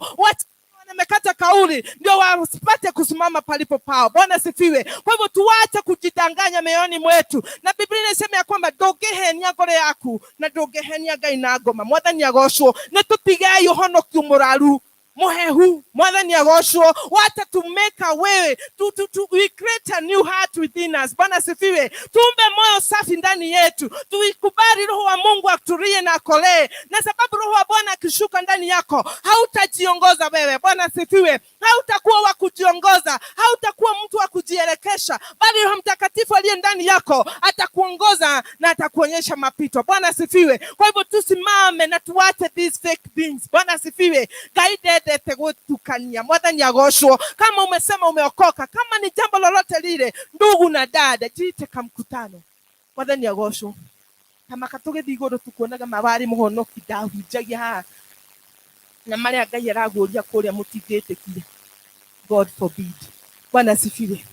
Surely let us have a different, let us be different people. Bwana asifiwe. Eke Ngai akiuga we uria nĩ ndungata ate iguru nĩ rĩira na nginya gũkũ thĩ. Mwathani agocwo. Maana Mungu anataka utakatifu. Bwana asifiwe. Mungu anataka watu waliosimama vyema. Mungu anataka kuangalia hao, ataandamana na hao walio watakatifu. Bwana asifiwe. Na ndugu na dada, tukiweka nguo zetu kuwa safi, mioyo yetu kuwa safi na kamilifu mbele za Bwana, tutakuwa watu wamebarikiwa, tutakuwa watu heri, na tutaogopa jambo lolote. Ni sasa unaona mara nyingi hata ukiona Mkristo akiokoka, kunayo bado tuka jambo unasikia kama kuna jambo maybe imekuja katika maisha yake, ni kuigua hinya kurugama tondramenya egũngĩhanĩka atĩ. Bwana asifiwe. But we are supposed to be focused that even if something shall rise, I'm not there to fear because I know my connection with my Redeemer. Bwana asifiwe. Sitakuwa na jambo la kuhofia, maana ninajua ushirika wangu na Mungu. Bwana asifiwe. Ushirika wetu siku ya leo ndugu na dada, wacha ukuwe ushirika ulio na ambatana na neno la Bwana, ulio na utakatifu, ulio na ukweli. Bwana asifiwe. Tusikuwe watu wa hapa na pale, tusikuwe watu wa maneno mengi, tusikuwe watu wa kunajisi neno la Bwana. Bwana asifiwe. Na hali hiyo hata fikra zetu na mioyo yetu haimtukuzi Kristo. Bwana asifiwe. Tonight I challenge you this hour that Lord, just focus unto God. Bwana asifiwe. Let God renew your mind, your heart and your body. Bwana asifiwe. Na ili kwa lile jambo tutakalofanya likuwe la kutukuza Bwana. Bwana asifiwe. Tukuwe watu wa kumfurahisha Mungu. Bwana asifiwe. Imagine so bad for us to be in this night kesha na tukuwe maybe whatever you are doing there, it's not pleasing God. Bwana asifiwe. Tutakuwa tumepotesha kazi ya bure. Bwana asifiwe. But I pray, wacha tukuwe watu wa kitofauti. Mwathani agocwo. Ati whenever I shall confess I'm born again, for sure, surely, even the angel and the God himself atakuwa mmoja wa kuklinia huyo ni mwana wangu. Bwana asifiwe. Acha akuwe wa mmoja wa kutolea ushuhuda ya kwamba nimeokoka. Mwathani agocwo. Tuhonoke tonua, tuhonoke meciria, tuhonoke ngoro, na in everything we shall glorify our God. Bwana asifiwe. Because the fear of God and of our God is within our hearts. Bwana asifiwe. Ukikuwa na kumwogopa Mungu, ukikuwa na kumcha Mungu, ukijua sheria za Bwana, kwa kweli ndugu na dada, hata usiku na mchana, hata ukiota, hata ukitembea, utakumbuka mimi ni mteule wa Bwana. Bwana asifiwe. Ninafaa kutunza imani yangu, ninafaa kutunza wokovu wangu, na sheria za Bwana zikole ndani yangu. Bwana asifiwe. Na sikia leo ndugu na wasihi ya kwamba tukaribie Yesu, turejee katika miguuni pa Bwana, turejee katika nyayo zetu, na mapito yetu yakuwe yamestahimika mbele za Bwana, nasi tutakuwa kubarikiwa jioni ya leo. Bwana asifiwe. Maana Biblia inasema ya kwamba jinsi alivyochagua huyu mtumishi, hata wewe siku ya leo amekuita. Bwana asifiwe. Na ndipozo uliacha usingizi wako ili ukuje usikie yale maneno Bwana nayo juu yako, kuwa ya kuwa Mungu amekuteua na amekuchagua. Bwana asifiwe. Na amekufanya kuwa mfanyikazi pamoja naye. Bwana asifiwe. Kwa hivyo tutunze wokovu wetu, tutunze hekalu la Bwana. Bwana asifiwe. Biblia inasema ya kwamba our body is a holy temple of God. Bwana asifiwe. Kwa hivyo tusitake jambo lolote la kuja kuchafua mwili wa Kristo. Bwana asifiwe. Tusitake jambo lolote either ni nzuri kama asali, leave it. Bwana asifiwe. Na ili uenende na mienendo iliyo mtakatifu. Bwana asifiwe. For a day is coming, dear brethren, each and every knee shall bow, each and every tongue shall confess. Utakutwa ukuwa namna gani? Bwana asifiwe. Mimi nina mbele za Bwana nifanyike kuwa haki, nijitakaze, ning'ang'ane, nipigane hii mbio hadi siku moja niurithi ufalme. Ati siku hiyo sitakuwa wa kusononeka, sitakuwa wa kuambiwa sikujui. Bwana asifiwe. And because I'm pressing on, I'm going to make it. Bwana asifiwe. Kwa hivyo hata wewe siku ya leo tamani ya kwamba uyatunze yaliyo ndani yako, yaliyo mema ya Bwana, na ili siku nayo kuja ukuwe moja wa kurithi ufalme wa mbingu. Bwana asifiwe. Each and everything is coming to an end. Bwana asifiwe. There is a time my dad 208 a repast. And that time I was here. Na tuko tunaongea na yeye kitu kama saa 12. Na watu wote walikuwa wameenda home, but mimi sikuwa nilikuwa na mgonjwa hospitali. He was admitted. And so venye sikuweza kwenda, tuliongea naye 6. Imagine tuliongelea vizuri. Na at that moment akaniambia na ukuje kesho. Praise God. But unfortunately kukua saa moja nikapigwa nikaambiwa dad amegonjeka, amecollapse na amekimbishwa hospitali. Bwana asifiwe. So tulikaa tukiongea na simu tukimuuliza mnaendeleaje, but at 2 my dad passed on. Bwana asifiwe. Aliacha urithi mali alikuwa nayo. But imagine the moment nilienda kusmisi ndio siku niongea na yeye. Na nitamenya gani gukogaga na raha poka kalira gukirori. Na ni mani dakirire. But nilikuwa nauliza haje hiyo siku ya by the way sikuwa nimeona tena mambo ya kuzikana ati mtu wa karibu. So it was my first time. Sijaiona na ionaga kwa watu. But now iko kwetu na ni baba. Bwana asifiwe. Iko kwetu na ni babako ule mzazi. Na kwa hiyo muda mimi sikuwa tu nimeonekana. So nilikuwa na weep. Hata venye nilikuwa nimeenda home, unajua nilipita kwetu nikaenda kwa jirani. Juu ni kama mind ikwa sikujua nilijikuta gereho huito. Bwana asifiwe. But nilikuwa nauliza hiyo siku ya mazishi. I wish my dad hata hangetuachie urithi wote. Lakini tu angepata tu mtu wa kufanyisha toba au alithi ufalme wa Bwana. Bwana asifiwe. Afadhali angeacha. Bwana asifiwe. At least akuwe na ile uwasiliano na Bwana. Baba yetu alikuwa watu wale wenye wanajijazaga. Nine joy gai wako mwathani agocwo. Gai wako na nginya ndurahonoka. Bwana asifiwe. Because it's good to confess. Bwana asifiwe. Lakini ndio aliacha, lakini for sure ndoragia Ngai. Ona tikapokea kile tu age tu na kahida. Kuragire ginya ndagitari ngiramugithiria toba. Bwana asifiwe. Lakini ndio aliacha, lakini alienda wapi? Bwana asifiwe. Kwa hivyo wacha tusibebwe na mali, ndio ni mazuri, but the time will come utaiacha hiyo. Babangu aliacha yote. Bwana asifiwe. Kulifanyika hata ungedhania ni waziri.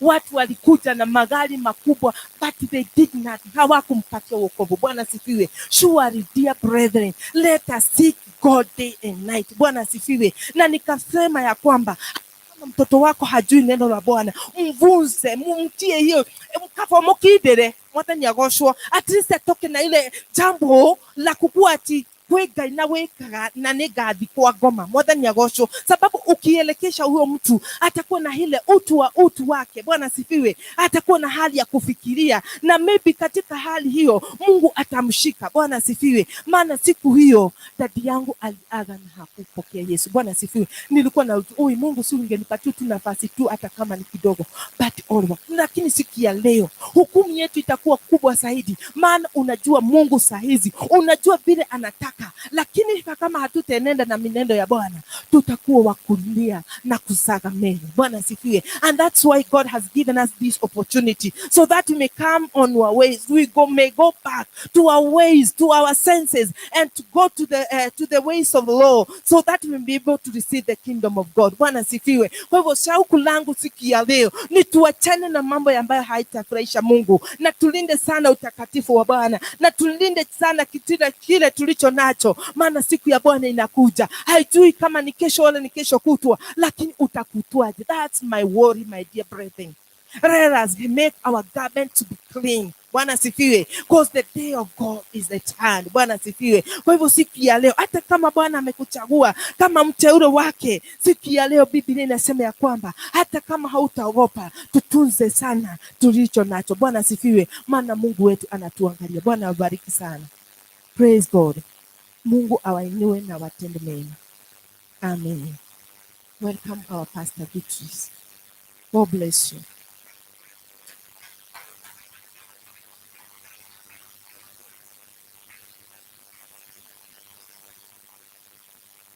Bwana atukuzwe. Bwana atubariki. Nimekumbuka wakati tulikuwa ni kweli tulikuwa tukijua. Unajua unaenda ni kama umefukuzwa. Hata hivyo anasema tulikuwa karibu kuchapana. Yeye alichapana. Hizi kuguza mtu. Nilikuwa najijaza na mdomo lakini mikono haiwezi gusa. Ajua alikuwa mkubwa kuniliko, nikamwambia amaka wao. Boga mtu. Mimi nilikuwa refu. Na hapa. Boga. Na aganyoroswa ningetoroka. Mimi sije kama halitaka. Lakini ni kweli kuna Mungu juu mbinguni. Wakati huo hivyo amesema ya kwamba counterfeit salvation. Kiasi kulikuwa counterfeit na kiasi kulikuwa the real salvation. Juu ukifikiria kuchapa mtu doba. Unakamuri. Nakwambia ni kweli tungemnyorosha. Kwanza huyo bwana huyo alikuwa anakuja bila na vest na kinyasa. Guys, anakoka mlango ni kama askari, hata askari anakoga na ukitoa mdomo ndio huyu. Mpaka unazidi. Yaani mpaka unamuuliza, kwani nyumba ndani zilikuwa bure? Na zini nalipa na nini? Lakini anazoea kutoka ana create free. Lakini ni kwa sababu kuna Mungu juu mbinguni. Na walijifanya kuwa kutokea kitu. Leo hii huyo mama atufurahi downfall ya mtu. Lakini saa zingine mimi nabianga Mungu ni asante. Hakuna mtu afurahiangi za ile ameona mtu mwenye amekufanya ukalia, at least akigodhuru kitu. Na ni kweli kuna Mungu. Vizuri na hatukatai. Na ndio maana ujichunge hata wewe. Ile kitu huwezi taka kufanyiwa. Usifanyie mtu. Sure. Angelijua kwamba leo hii atalipia, angejiweka sawa sawa. Leo huyu ya mama ungeweka kibada hapo nje hapo. Lakini mtu unavurugwa kama kitu. Hapo akadea siku moja akaiweka. Iliibiwa kibada. Sasa tunazidi tutakabika hapo leo mtu ya. Kwambia hiyo pesa ya soko tukule madanzi. Hiyo story tunani. Lakini Mungu ni mwema. Haikutuzuia kufika mahali tumefika. Na whenever God has called you, ile huduma iko ndani yako, lazima ipiganwe nayo. Na haitapiganwa nayo na wale watu wako mbali. Leo huyu mama hata mnakutana. Mama Lina ni aje? Alikuwa sana mama Njeri. Na hiyo ni yeye. Niko sana. Mpaka unataka mkula kule story kiasi. Na sasa hiyo ameajiriwa na mama mwingine, tulikuwa tunanunua madazi kwake, anapika chapo hapo. Bwanake sasa hiyo unampata bado na hiyo vest alikuwa anatukishia nayo na supu na kibuyu. Tena gaima tuine. Vipi na kwanza mimi hakunilipatia deposit. Tunakutanaka naye anapeja mtoto wangu mero na mwambia utanunua mpaka ziishe. Ngoja. Sasa ni venye hapo kwa supu sijaenda. Ya kunywa pesa na akinunua ya bao na natoa na minus, akinunua ya 10 na minus. Sasa nitahepa kwa supu.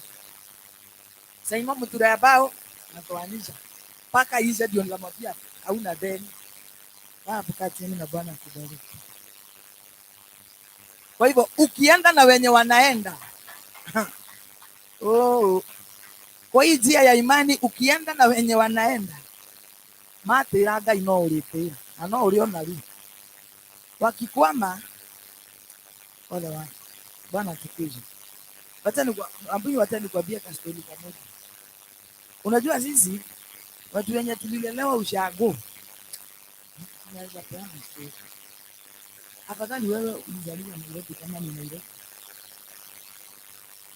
Na hapa nikiuliza ni nani Mkikuyu alisoma kale kitabu kalikuwa kanaitwa Peru ya Gudhoma?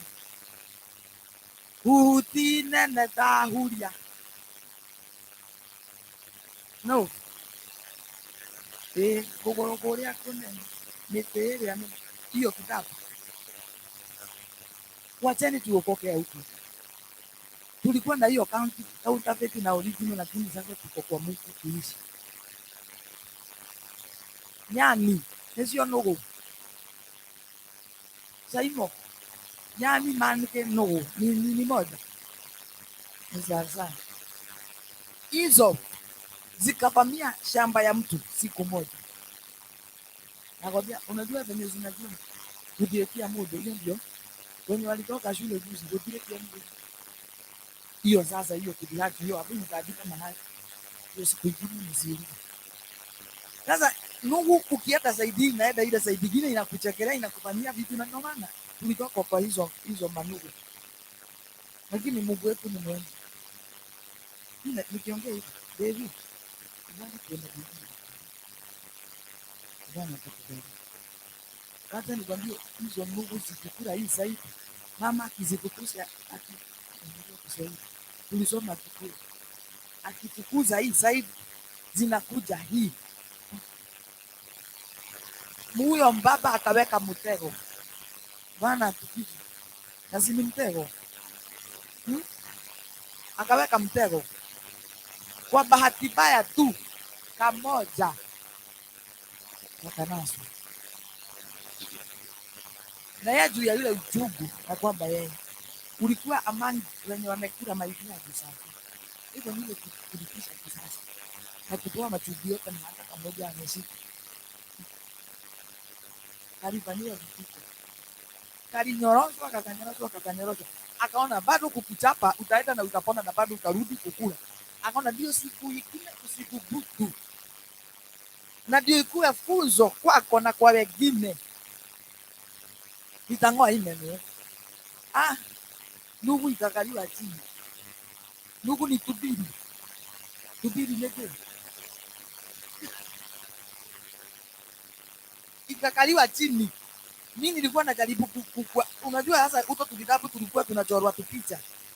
Sasa unaona huyo hapo anachora tupicha tugine tubaya. Mzee tu ameng'ebia kaudoke howe. Hapo ameiweka hapa katikati. Ameiweka katikati ya miguu isijaribu kuponyoka. Imagine nikang'olewa meno. Inakuwa na meno ngapi? Unajua mimi najua ya mtu 42 na ya ubwa 32. Kwa hivyo iko na 42 kama ya wanadamu. Mtu ako na 32. Hii ya miguu ile ndio kote. Na venye ni kidogo kuliko mtu na mdomo ni kidogo.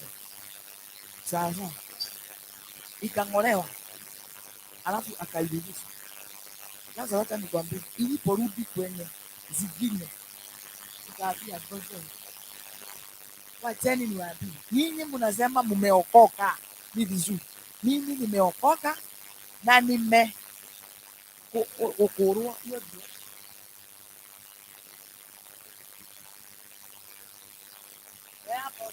Si meno.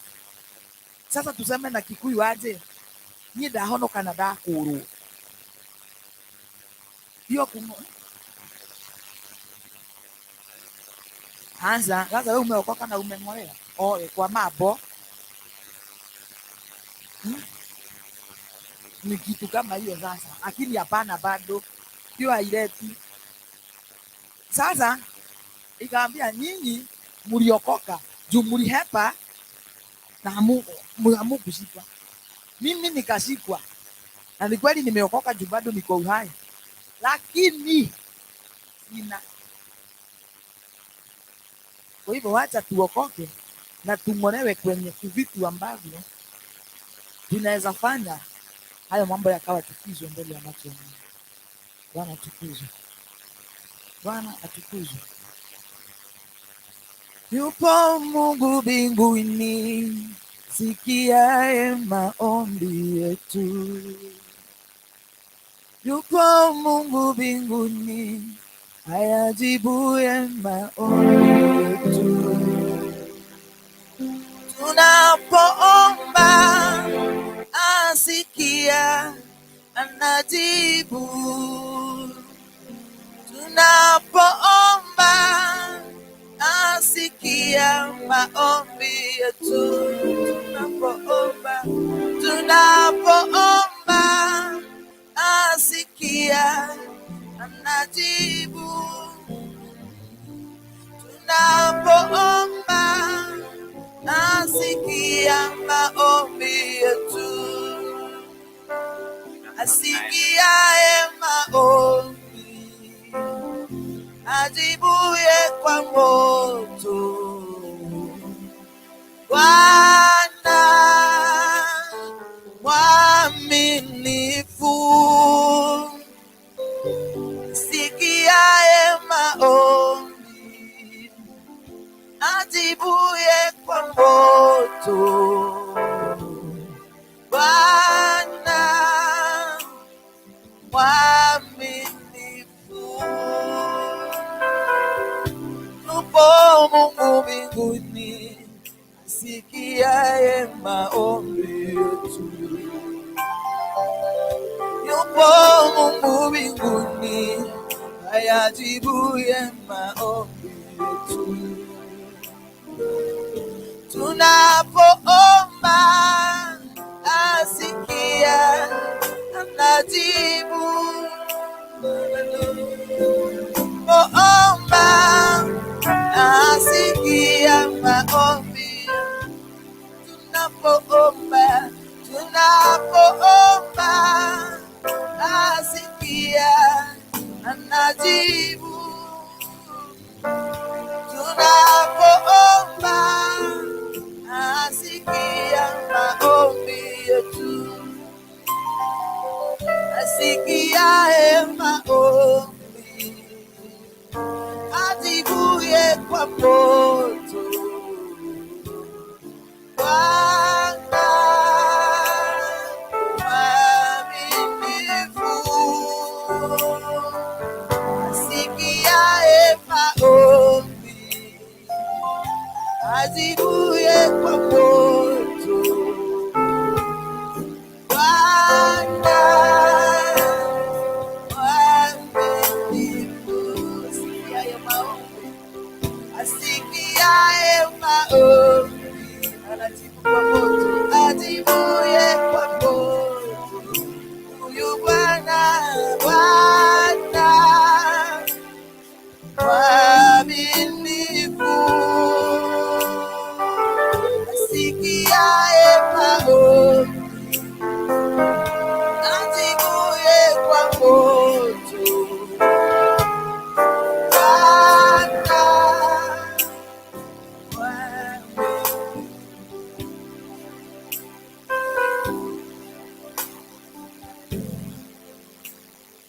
kuna Mungu tu mbinguni ambaye huwa wakati wowote ule unapoomba.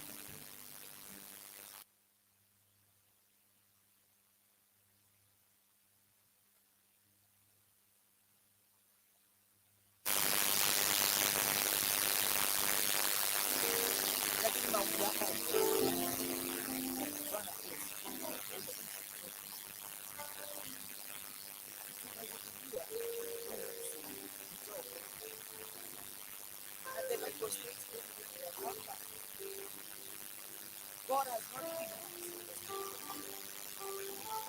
Bwana apewe sifa. God has not given us the spirit of fear. Na ndio ifike mahali usiogope. Na ndio ifike mahali ukate kauli ya kwamba sitaogopa. Lazima ukuwe bila.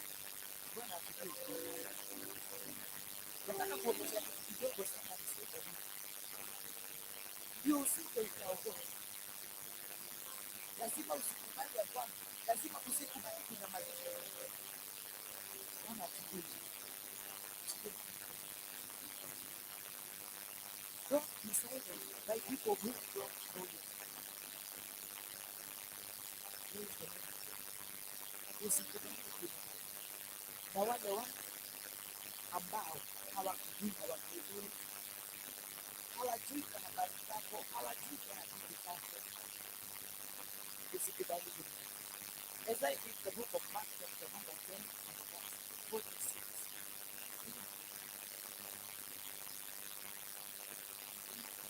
Nikasoma mpaka 52. 46.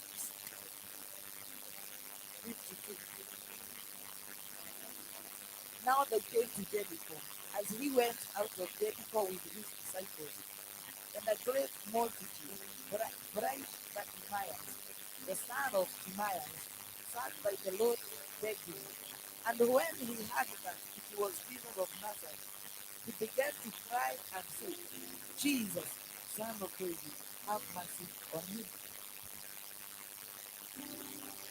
Then many warned him to be quiet, but he cried out all the more, Son of David, have mercy on me.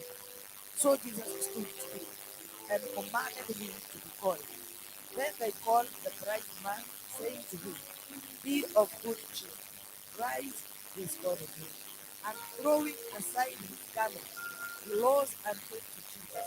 So Jesus answered and said to him, What do you want me to do for you? The blind man said to him, Rabbi, that I may see once. Then Jesus said to him, Go your way, your faith has made you well. And immediately he received his sight and followed Jesus on the road, one at faith.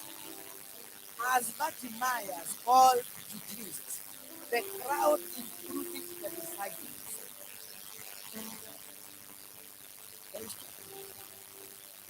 because they thought that Bartimaeus is disturbing Jesus at the crowd. Bwana asifiwe. Walidhania, hata wanafunzi wale wa Yesu walidhania ya kwamba, unajua hii kitu mdharau, like vile sisi leo vile, I think ilitokana tu na mdharau. Yaani amana unapiga makelele uone Yesu anakuja. Aliposikia kwamba Yesu anapita, na aliposikia ni kweli huyo ni Yesu, Bartimayo alimuita Yesu mwana wa Daudi.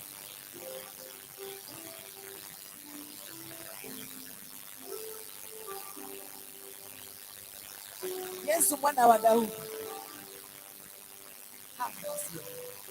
Yesu mwana wa Daudi. Wale watu wakajaribu kumnyamazisha. Bwana asifiwe. Ilibidi aongezee sauti. Imagine you shouting alone in a multitude peke yako. Ungelikuwa na ule uoga, ingebidi sasa useme sasa nenda kumwona Yesu. Na hiyo story ya ndani nayo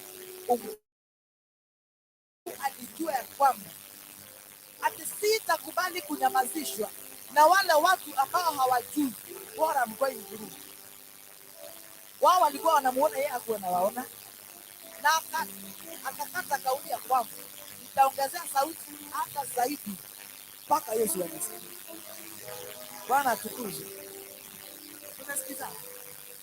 Aliongeza sauti. Wale watu wangemuelewa vizuri ni hawa wanafunzi wa Yesu.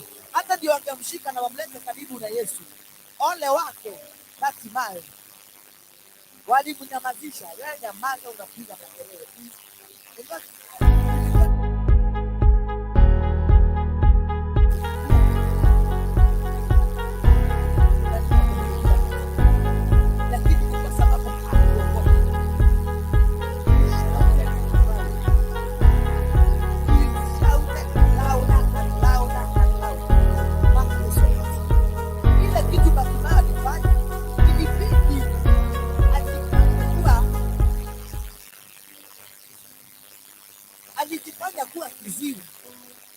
Ni kama funga masikio yako usikie makelele ya watu.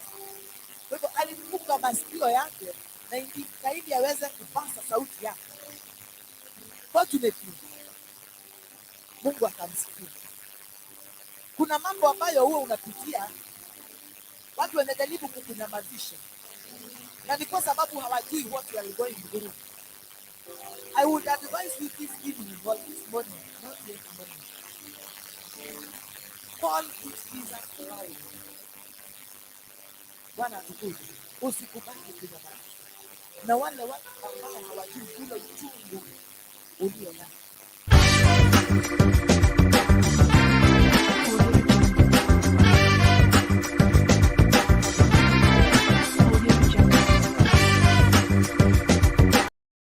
Wangelikuwa na kungelikuwa na mmoja angesema wachini afike kwa Yesu na ili aweze kupokea muujiza.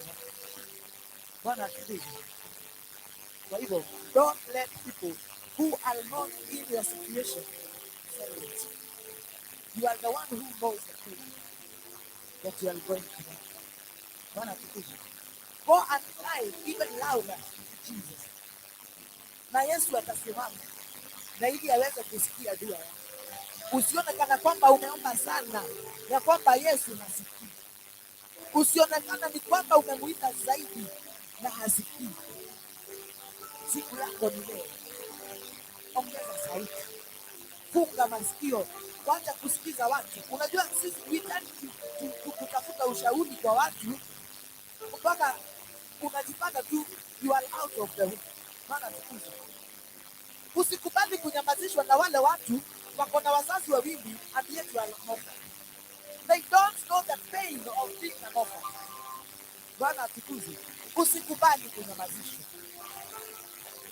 Usikubali kunyamazishwa na yule mtu ako na bwana kwa nyumba and yet you are a single parent. Usikubali kunyamazishwa. Because you are the one who knows that pain. Wewe ndio unajua huo uchungu. Kulea watoto peke yako. Mchezo. Being the father, being the mother, kulipa school fees. Yaani, mama nataka hii, mama nipe hii, mama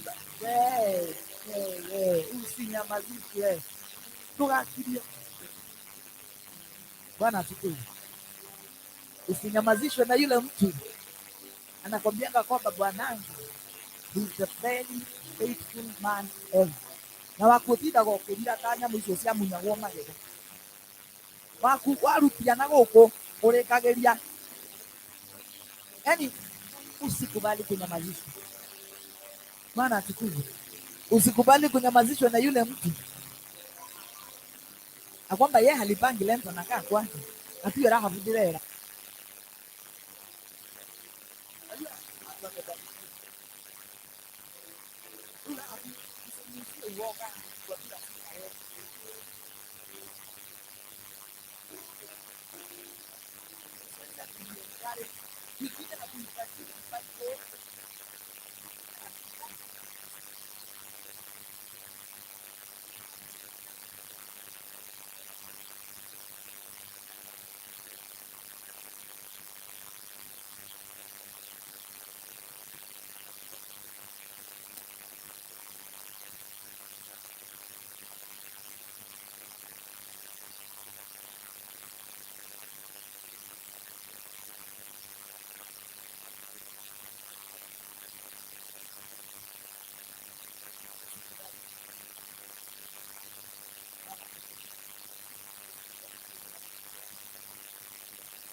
Usikubali kunyamazishwa.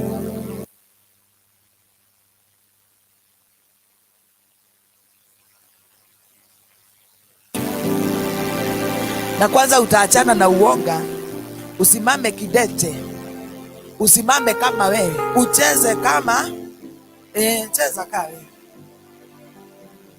Usipocheza kama wewe, itabidi uchezeshwe na mwingine kama yeye, and by doing so utajipata wewe na Mungu umedivert. Kwa hivyo usikubali kunyamazishwa. Bwana atukuzwe. Nikimaliza, bado usikubali kunyamazishwa na yule mtu hajui uchungu wa kutokuwa na kazi. Unajua kuna mtu anazungukaga hii Nairobi mzima, mwezi mzima, kila siku na hawezi pata hata kazi ya kufanyia. Yeye ana shida yako mpaka kajua yezi hurumia mtu umpe kazi ya kufanyia barabara. Unadhukuka mwezi mzima kutoka date 1 mpaka date 3 na hakuna kazi. Na kuna mtu mwingine haezi enda kama kampani 3 hivi kama hajapata kazi. Usinyamazishwe. Usikubali kunyamazishwa. Maana atukuzwe. Because you are the only one who knows the pain of the things that you are going through. Nikijaribu kuongea kuhusu hiyo pain, nikaleta kifo kwa hii kitu. Nikajiuliza, saa hii pakuwe na watu ya kwamba huyu amefiwa na baba yake na si Rahab. Lakini Rahab leo umesema mambo mingi inafanya nipeane example. Unajua sasa hata nikipeana example na wewe jenga hata amuka. Kwa hivyo pole na si wewe. Huyu amekufiwa na baba yake. Huyu amekufiwa na bwanake. Na huyu amekufiwa na mtoto. Do you know that pain ni tofauti? Juu for one, huyu mzazi amekufa, si ni baba yetu, kwa hivyo tuko wengi. Our father ni baba yetu. Kwa hivyo hiyo uchungu bado ni tuli umanagiriria. Onokorwo wewe wenye mlikuwa mnaitanishwa na baba sio huyu, unapatanga hata kama ni baba yetu bado uchungu ni tofauti. Juu venye mimi nafikiri hata wewe ninasema kama huyu mkubwa ndiye mkubwa wetu na anajionereria, kwani anajikaza, kwani mimi ndio yani, na kifo ni kitu kingine. Sasa ile mmeweka mjaga hiyo stone na mnapata kila mtu alikuwa anaaguka hivyo, anakunywiswa sabuni, mwingine anakunywiswa pilipili, unampata na sahani ya mchele hivi mpaka unashindwa, kwani kifo ni nini? Mpaka unazidi yani tumezika baba yetu na ni sisi tunakula. Wacha wakwenda edage na sisi tubaki tukikula. Una baba yetu. Hiyo ni chungu kando. Mtoto wangu. Unajijaza sawa. Wacha tu nikaembe nikazaa kegi. Bwana ndiye huyu amekufa. Wacha hakuna uchungu mbaya kama kufiwa na Bwana. Mi kwanza nakumbukanga venye bwanangu alikufa nasikia vibaya. Kukufa. Because he is my husband, not our guy. My husband, not our husband. Hata kama siku hizi kuna in quotes our husband. My husband. Kwa hivyo unapata bado anaweza kufa na upate mwenye amekufiwa hana stress, hata anashukuru Mungu, afadhali hivyo Mungu umeniondolea hiki zirani, umemchukua, acha apumzike salama salimini. Na kama mwingine anasikia anaweza kufa next. Na naona mwimbaji wimbo aliimba akasema upendo wa mtu atakana kwamba unapenda mtu kiasi gani hauwezi pita hapo, lakini Mungu anaenda na wewe mpaka kwenye kaburi. Fadhali kupendwa na Mungu, fadhali kupendwa na Bwana. Ni kwa sababu upendo wa Mungu si kama mwana. Maana tukuzwe. Siku anahubiri, in fact siku anahubiri, na nimenena hayo maneno yote ya kwamba usinyamazishwe, nikikubali ya kwamba niondolewe hii kitu. Sijui ninawaambia mlitoka shule juzi, itabidi mnanifundisha mambo mengine.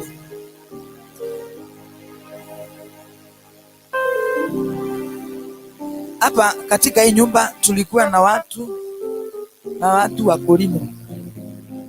Nataka tuingie kwenye sifa ya hao watu wa Korinto, lakini niliona walikuja wa Korinto wawili na mtu mmoja, na ninaomba tu Deno utengeneze hizi mics ili wakuje, ili tuweze kumsifu Mungu mara ya pili. Ni kwa sababu Mungu hukaa katikati ya sifa za watu. Tunapoomba asikia, anajibu. Tunapoomba asikia maombi yetu. Tunapoomba asikia, anajibu. Tunapoomba asikia maombi yetu.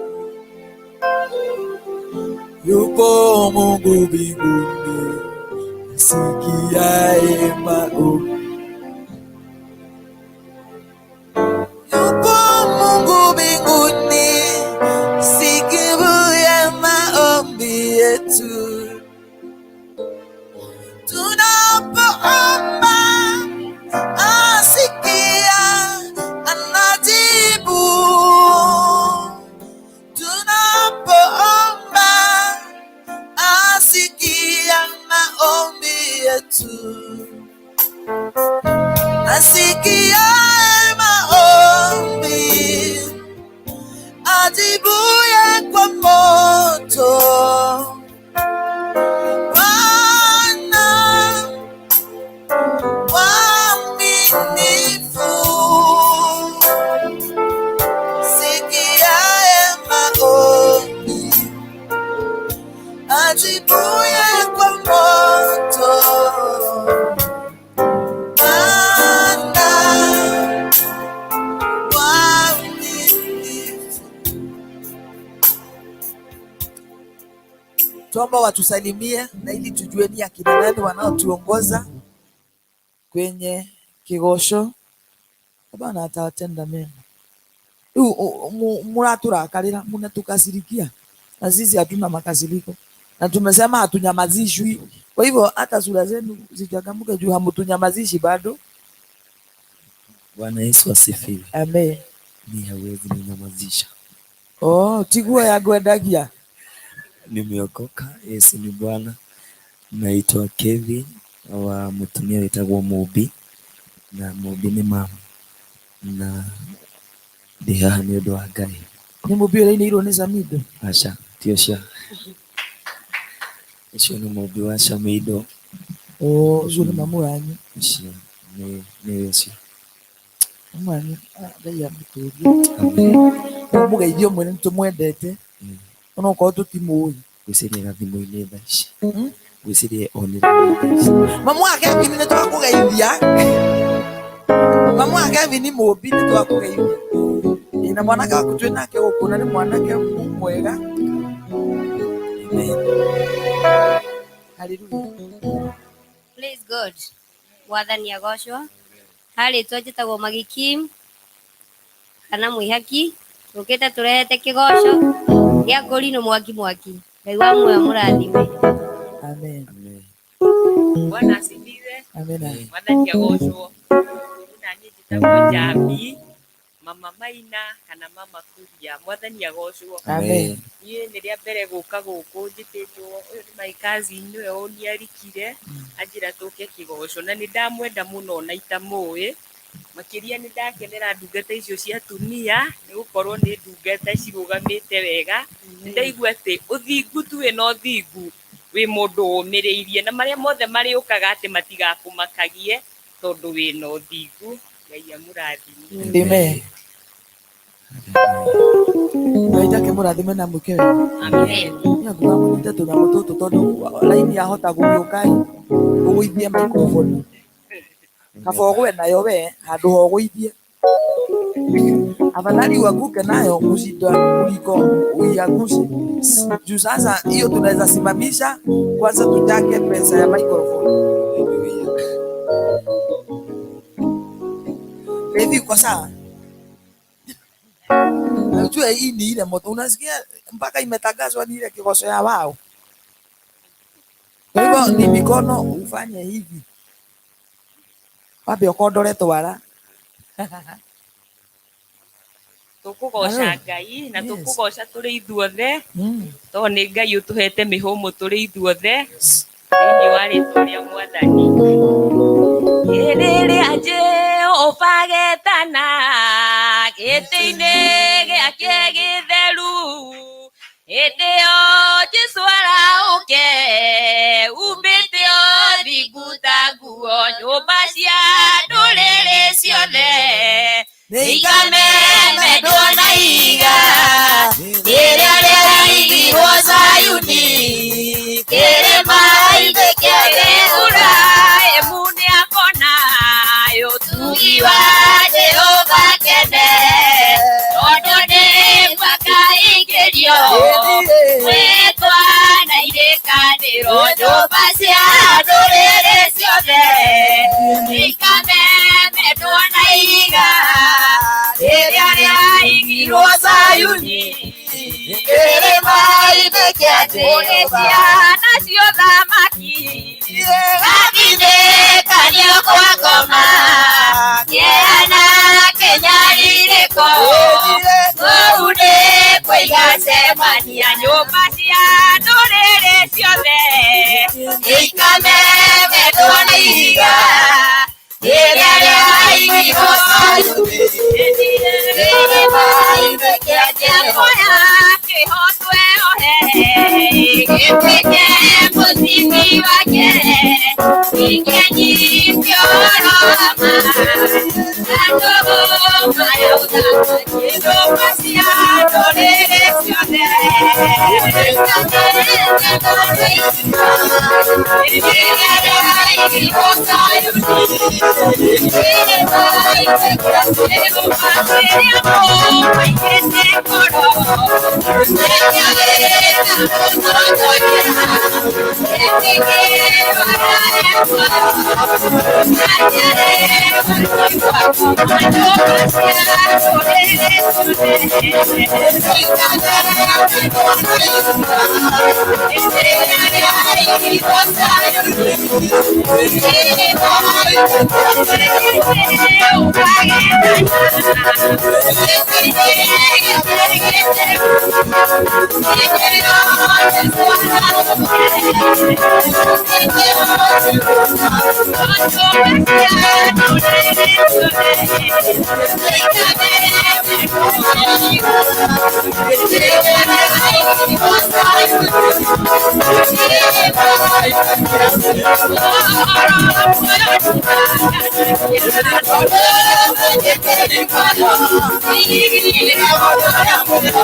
Bwana Yesu asifiwe. Bwana Yesu asifiwe. Bwana Yesu asifiwe. Abia jirani yako bado. Abia jirani yako bado. Kuna mtu ameniambia goja kidogo. Kuna mtu amenifanya goja kidogo. Abia jirani yako goja pia wewe. Mwambie goja pia wewe. Mwere dogo shete. Mwambie wewe hujasifu hata kidogo. Mwambie hujasifu hata kidogo. Mwambie kama unapenda Yesu sema yes. Yes. Kama unapenda Yesu sema ndio. Ndio. Kama unapenda Yesu sema ndio. Ndio. Alafu nikibishia tempo tafadhali patia jirani yako high five. Mwambie basi keep distance. Mwambie heka distance. Mwambie corona. Hakuna Mungu kama wewe. Hakuna Mungu kama wewe. Hakuna na hata kuwepo. Sema hakuna. Sema hakuna. Sema hakuna. Yesu, Yesu, Yesu. Hakuna Mungu kama wewe. Yesu. Mungu kama wewe. Hakuna Mungu kama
Hallelujah.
Thank you.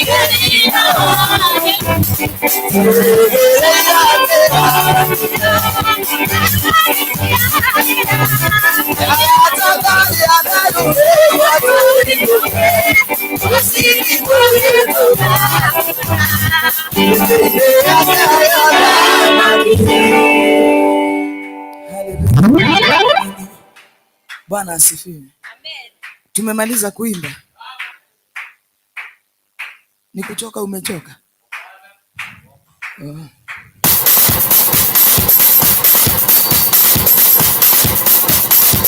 Kama wengine wamekaa ni kama tumechoka na kumsifu Bwana. Tukubali kusimama na tumsifu Bwana. Unajua ukikaa chini unaita usingizi. Kwa hivyo kubali kutolala. Bwana atukuzwe. Tupige makofi tumsifu Bwana na nyimbo mbili ili tukuje kama tumemaliza.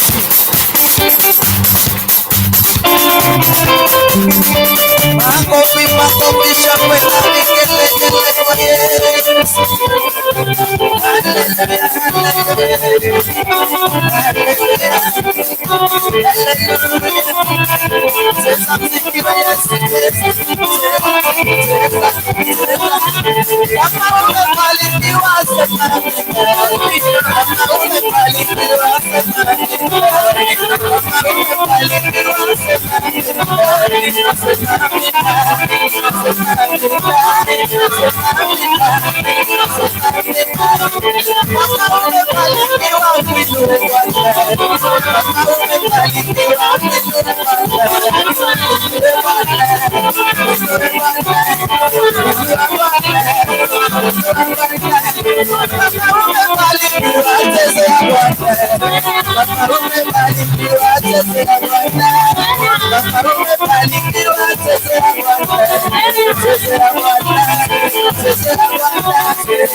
It's already better.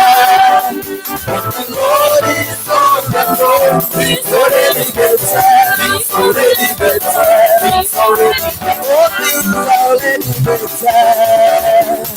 It's already better. When the Lord is on the throne, it's already better. It's already better. It's already better. Let us celebrate God for what He has done. Utukuzwe Bwana. Asante kwa sababu wewe ni Mungu mwema. Bwana usehemu yangu, rafiki yangu wewe, katika safari yangu matembea na wewe. Bwana sehemu yangu, rafiki yangu wewe, katika safari yangu twatembea na wewe, pamoja na wewe, pamoja na wewe, katika safari yangu tatembea na wewe, uniongoze safarini, leo nifungue mlango wa mbinguni, niingie na wewe, pamoja na wewe, pamoja na wewe, mlango ni wa mbinguni, niingie na wewe, pamoja na wewe,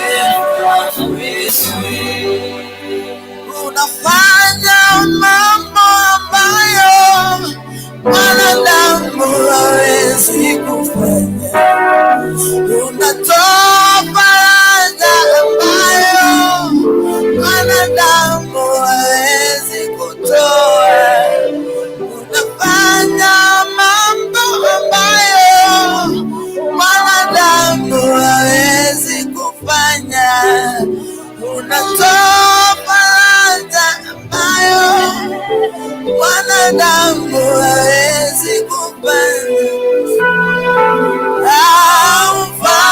Haufananishi kitu kingine Bwana,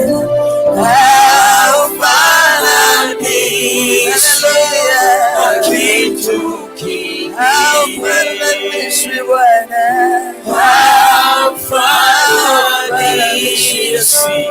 na kitu kingine.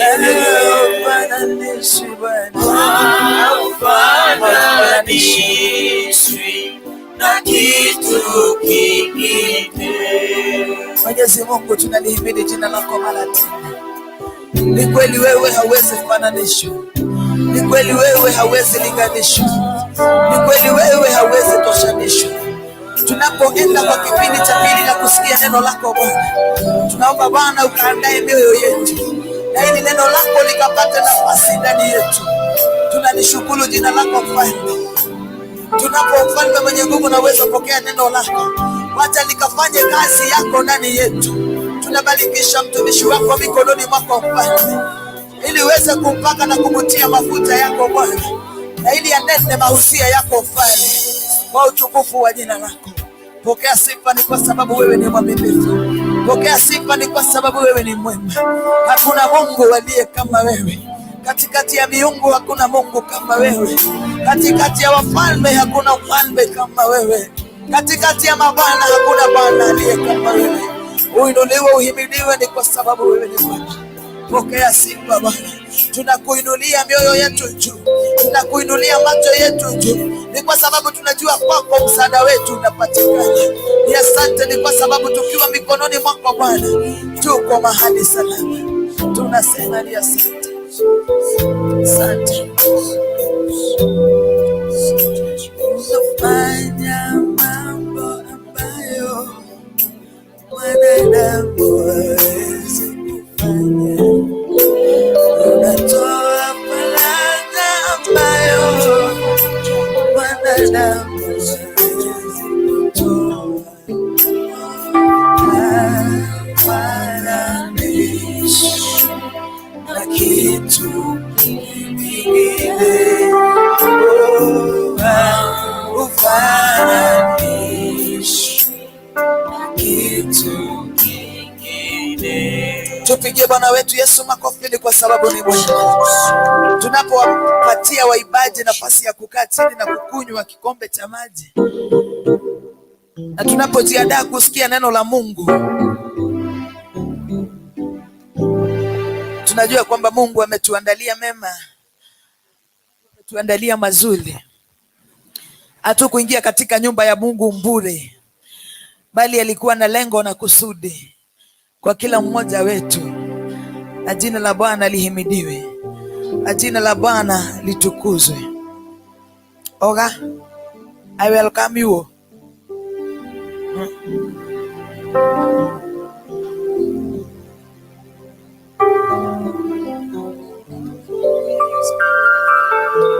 This is Nigerian English, eh? Hallelujah. Praise the Lord.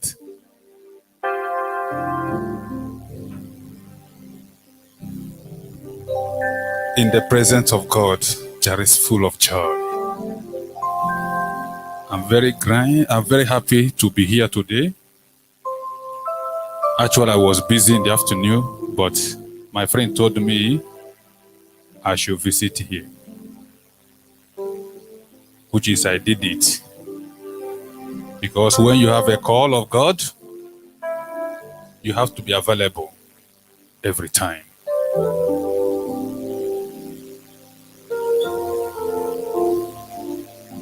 Please be on your feet so that I can pray before we hear the word of God.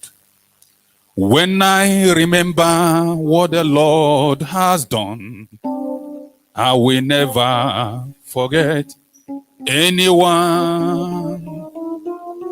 When I remember what the Lord has done, I will never forget anyone.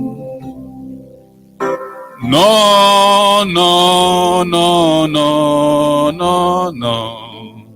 I will never forget anyone.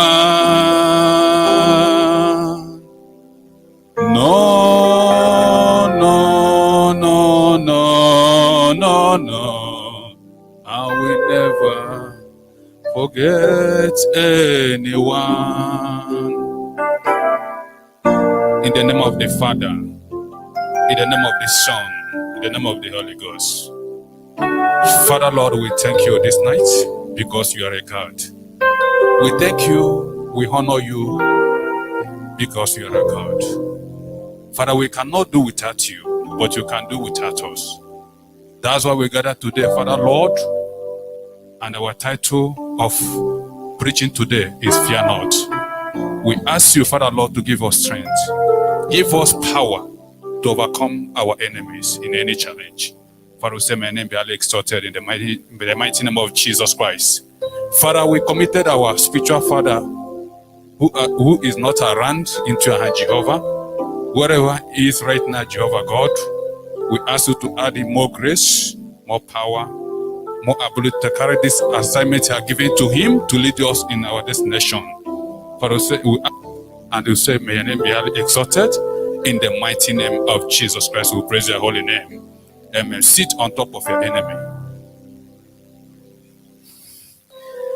Our title today is Fear Not. And our reading today, we're taking it in the book of Judges, 6 verses 22. Then we read it. Go down, Judge.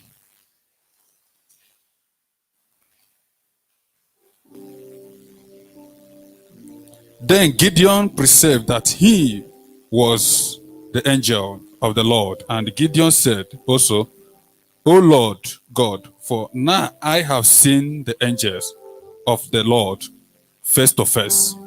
But the Lord said to him, Peace be to you. Do not fear, you shall not die. Then Gideon built an altar dear to the Lord and called stand at offer, which belonged to the prison.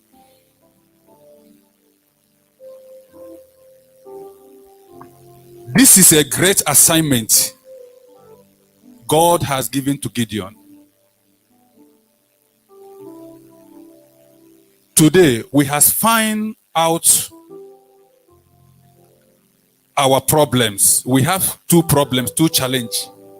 We have physical problem and spiritual problem. Physical problem is your destined helpers, destined killer, which is your neighbors, your friends, fake ones.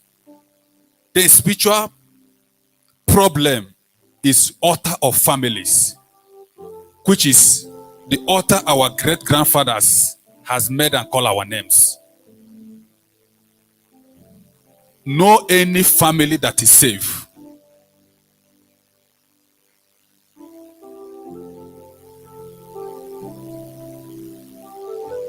It's not only physical problem that ties people's destiny, because many people has a great destiny, but because of spiritual problems, they can never achieve their blessings. You can see someone finish university, instead to work, he turn himself or herself a drunkard. It's not normal. You can see somebody beautiful, there is no marriage. It's not normal. You can think that is winching in your village. You can think, is that your friend make you are not married. But find out today, we have two problems. Physical problem and the spiritual problem. So you have to ask yourself, which one that disturbing me? So let us go in the book of Limitation 2 verses 19. Limitation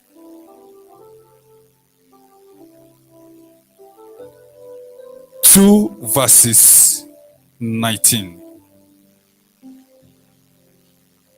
Arise, cry out in the night, at the beginning of the which pour out your heart like a water before the presence of the Lord. Let your hands to him for the living of your children, who fought for the hunger at the hand of the every street. In the night is the time demons, that's spiritual problem taking place. Why in the afternoon, physical problem taking place. So you have to be prepared. Am I talking to somebody? Or my English disturbing you?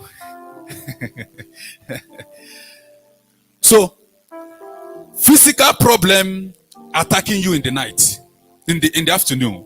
Why spiritual problem like now? The demons, the place they have placed their name, there is a place, spiritual altars. The one that Christ see that is disturbing the village of Gideon. He command Gideon to do what? Destroy it. And Gideon see that the fight is not physical fight. I did not fight, he can fight in the afternoon. He did it in the night. No matter the soldiers he have taken, but he have to do it at night. So your enemy, they are working tonight. You have to wake up. You to be here today is not by mistake, but the grace of God.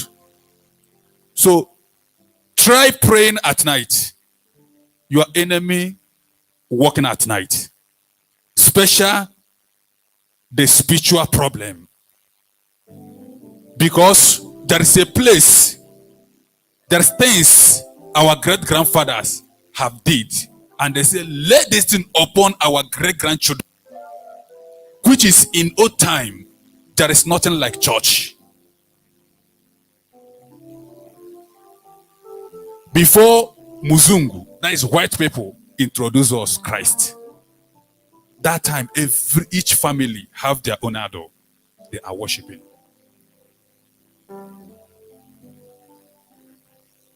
So the power still remaining in every family. That's why in the family, you must have somebody has a problem. Every family have someone that has problem. Whether woman or man. Because that power still remain in the family. Because that power still being there. Some of time we think that things that disturbing our life, our career, is witches, is friends, is neighbors. No. That altar in the family, you need to deliver yourself. I finished university. There is no good job. You can see some finish secondary school. He has a good job more than someone that go to university. It's not because of the result. It's because of God has mercy. Say, who I will have mercy and I will have mercy. God have mercy on him or her, or she pray very well to pray herself out. But those that are those of the family, catch, hook, they can never move anywhere. You need to pray. You need to pray. It's not because of you are not beautiful. That's why you are not married. No. It's not because of you are not working hard. That's why you're not making money. No. There's people make million today. That million disappear. Why? We call it pocket always dry. When you make the money just disappear from your hand. You can never achieve anything. From a year to a year, Obi is a boy. Why Obi cannot be a man? Obi is a boy. Ada is a girl.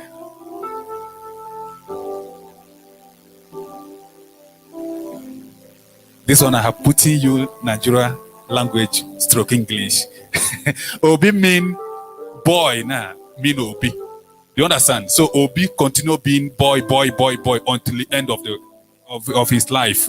He never turn a man. Then Ada mean first daughter. Do you understand? Continue remain Ada until he can never be a matured woman. Do you understand now? So Obi continue being a boy.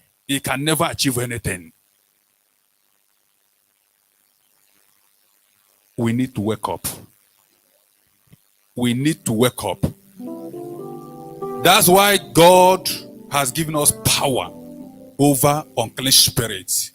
If you turn the book of Matthew chapter 10 verses 1, he said, I have given you power and authority over unclean spirit to do what? To cast them out, to destroy all the manner of disease and all the manner of sickness.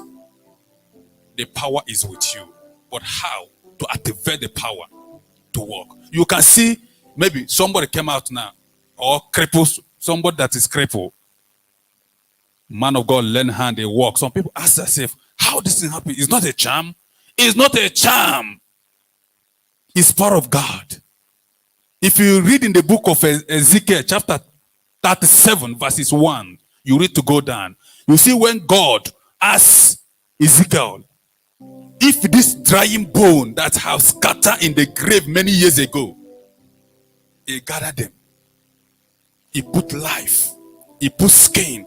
He made them a great army. And then begin to walk. So what God cannot do, God can do everything. So if you believe, the faith will work for you. You will not fear anything. Enemy will come. You will eat the poison. You go to toilet. You shit it. It can never hurt you. I use myself as a testimony. Over 14 years up to today, no hospital, no medicine. I don't know how much hospital look like unless I go there for prayer. I don't know how medicine sweet for 14 years. Even when I was doing something like a project, they have given me, my place is a strong place. If you know God, you know very well. If you know demon, you know very well. They have tented it for 3 times. I eat it, bossa. It did not work. Then give us bossa again. I eat it, bossa. But I was asking myself, when I discover what is going on, then I asked myself, what is this? But I can't remember the story my mother told me when he was on the labor time. That is why I know that I create as a great man. I'm not ordinary human being, but I'm a human being. The God hand is with me. So you will not fear for anything. Gideon did not fear. If Gideon fear, he can never destroy the altar. The altar was there before Gideon born. Everybody afraid of the altar. But Gideon heard the voice of God. He did it. And when everyone wake up, you have to do something that is surprise to your family. God may use you to be a liberation. God may use you to deliver your family. You don't know. So you have to ask yourself, am I the one God has prepared to destroy these calamities, these prosperity and powers in the family? Isn't me God is using to destroy all these things? You ask that question. Do you understand? So when you ask the question, God will reveal to you so that he can be able to work hard and bring your people, bring yourself out. Let me tell you, the curse of our fathers will last 430 years. Israel suffered in the land of Egypt 430 years because of the curse. Am I communicating with someone?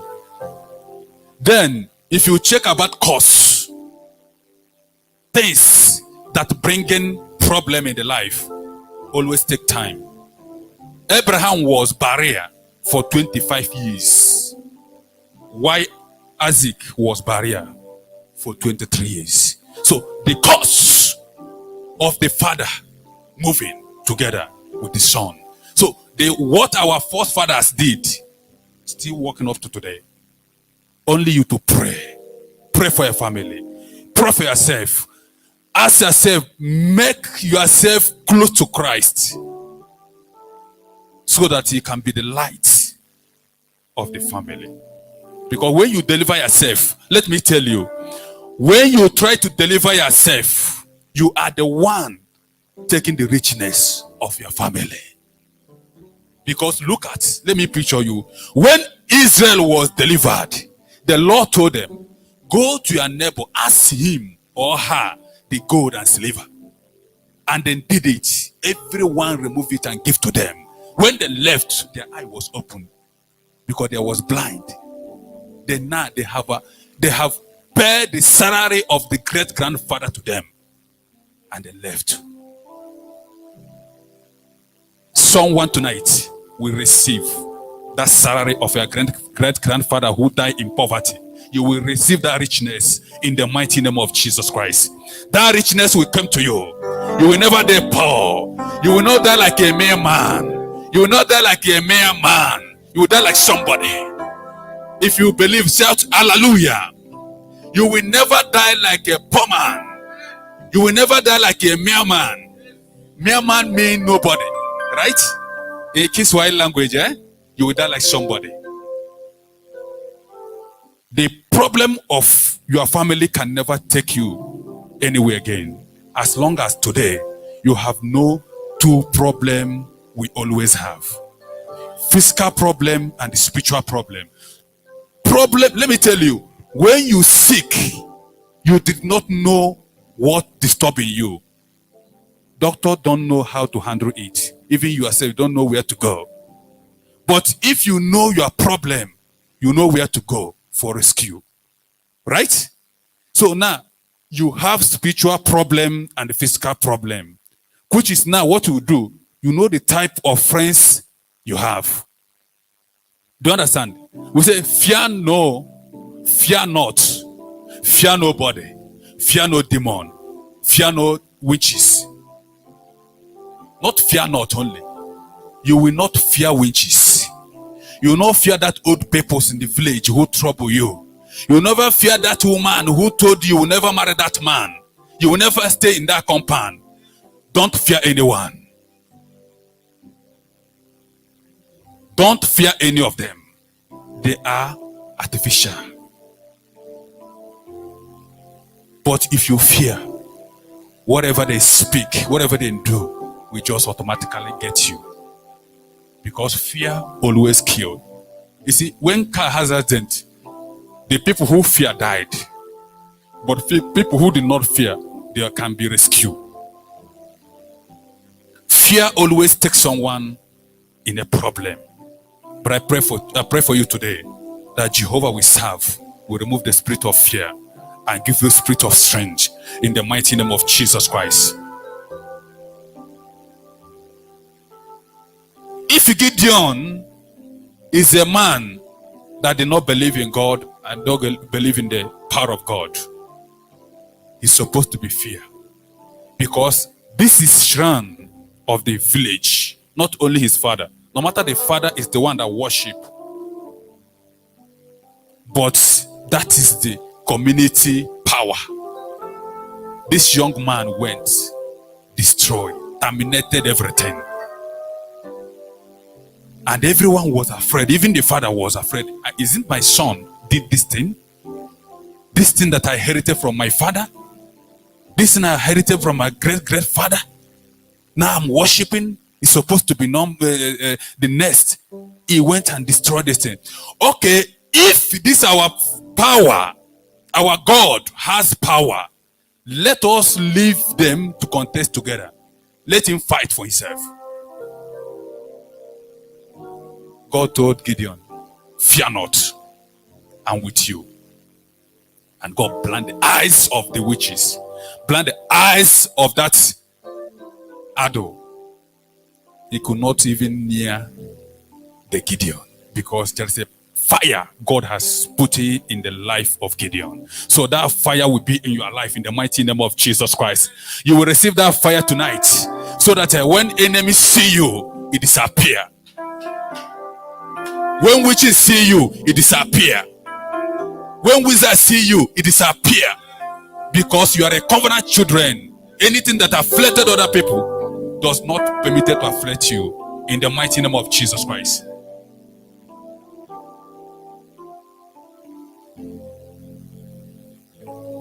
Today, I know somebody will pick something, go home. You will search the type of friend. I told you again, we have two problem, physical problem, and the spiritual problem. So you search the type of friends you have, the type of friends you tell your secrets. Even me, I have lost many things because I know how to tell my friends my secret. So that is when I discover that you have spiritual problem and physical problem. Do you understand? Because some things will happen to you. Say, if Satan, demon, witches. No. Is that friends you are telling who went from the back? If it is working place, then go there to spoil your name. Finish you completely. When you are coming, they say, hey, the thief is coming. That thief is coming. Then keep quiet, you pass. The boss is hearing where they are making the noise. He say, hey, so this person is winch, is thief. Let us bring him down. You are going down. It's a physical problem. Spiritual one is this one, Gideon, the young boy, terminated.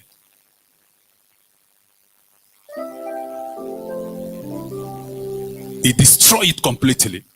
This power can never be there again. The altar of God is there. So altar of God you are going to make today. You have to agree with me. Let us fight together.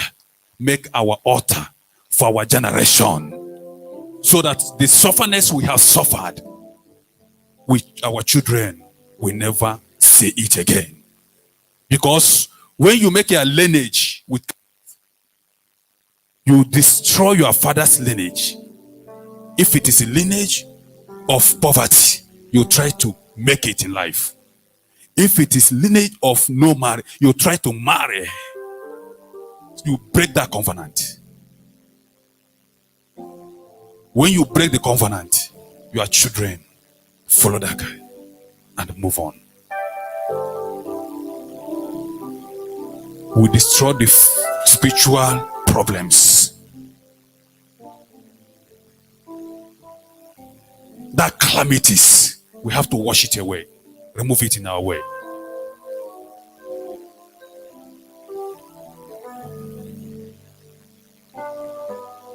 Then we come physically, start searching what enemy have keeping around us.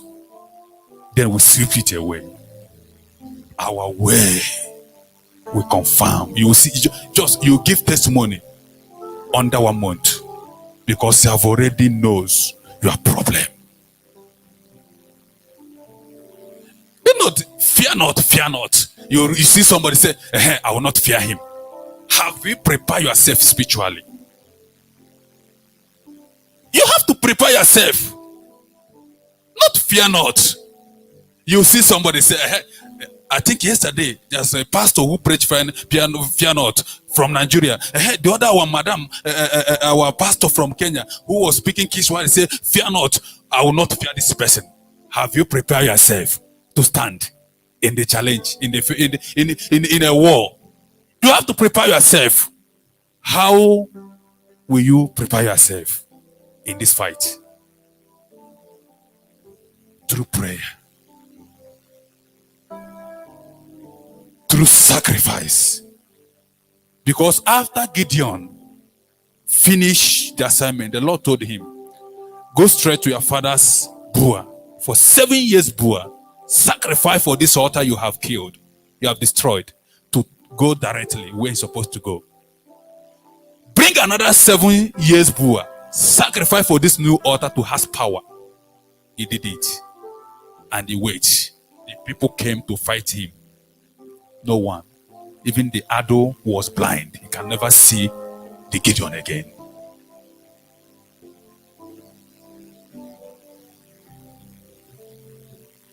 You prepare yourself for the war.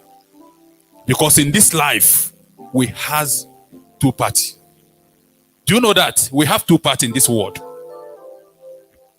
God and Satan. And you can never be neutral. You must be one side to hold yourself. So if you say you'll be neutral, you will be a drunk man. Because Satan come, you wave you. When angels come, they pass you. So you'll be like somebody who drunk. So you have to belong one place. Which one do you belong? Have you belonged in the party of God or the party of Satan? Make decision tonight. Make decision tonight. You know, last Sunday, our Father in the Lord was preaching. He was directing us how to, give your life to Christ. Once you hear giving life to Christ, continue giving. Because we are a sinner.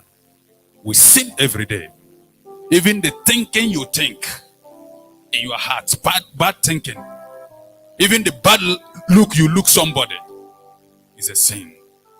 Even small lie. We call it small lie, not a small lie. Do you know lie is a very big something? But it's here, I have seen people take lie like a biscuit. Lie is it's like you murder. Do you know that? Go and read in the book of Proverbs, chapter 12, verses 22. It says, lie lip is abomination before God. Abomination thing is equivalent murderer. Even fornication is better than lie. Yes. Bible says in the book of Proverbs 12:22, lie lip is abomination before God. That's why he makes Satan as a father of liar. Right? Then you read in the book of John, chapter 14, verses 6. He said, Jesus said, I am the way, the truth, and the life. No one come to my Father except to by me. So God is truth. He's the father of truth. So Satan is a father of lie. Those who lie walk in the statue of Satan. Put hands together for Jesus.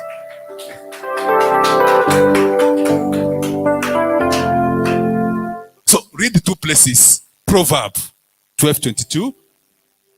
John 14 verses 6. So you compare two of them. You see what I'm talking about. So now we have to amend some things in our life. Am I talking to someone? It's not because of I told you that lie is very stronger than fornication. Then I have given bread to people. No. Fornication is a sin before God. Because there's a way God has prepared that fornication. In a right way is a something. But in the wrong way is a bad something. But I'm just giving you for example that anything the Lord called abomination is almost kill. In fact, when you kill somebody, when Cain killed his brother, the Lord said, go out from my presence. You have done abomination thing. Right? You are a man or woman of God. Right? Then now God the same refer us in the book of Proverbs. He said, lie lip is abomination before God. But you see, you meet somebody on the in fact, I normally see how people lie. We lie, but the one I see here, if I ask them, they say is what we inherited. I say inherited what? There's somebody I was annoying with. He told me, what are you annoying? That is what we inherited here. In Nigeria, people know, I say we lie, but not this one. This one is like you are chopping biscuit. They told me it's something we inherited. So from our father to our mother, they are lying. So we continue lying. I shock. So that's why any church I have gone to preach, I normally bring this place to them because they did not know what they are doing. And the people never preach this place very strong to them to understand. My friend, lie is very big something. You can be sacked because of lie. You reduce your position because of lie. If you have a company today, then you notice that your manager lying to you. What he record is not what he's making. Will you leave him or her? It's sack. You call somebody on the phone. Hello. Yes, how are you? Where are you? I'm up country. And you are looking at that person. You just want to know where he or she is. He said, but you are the one I'm seeing. Oh, I just want to lie small.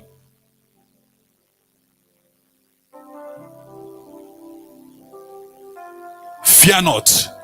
You have to take away some things that will make you to stand in that fear. You will not fear again.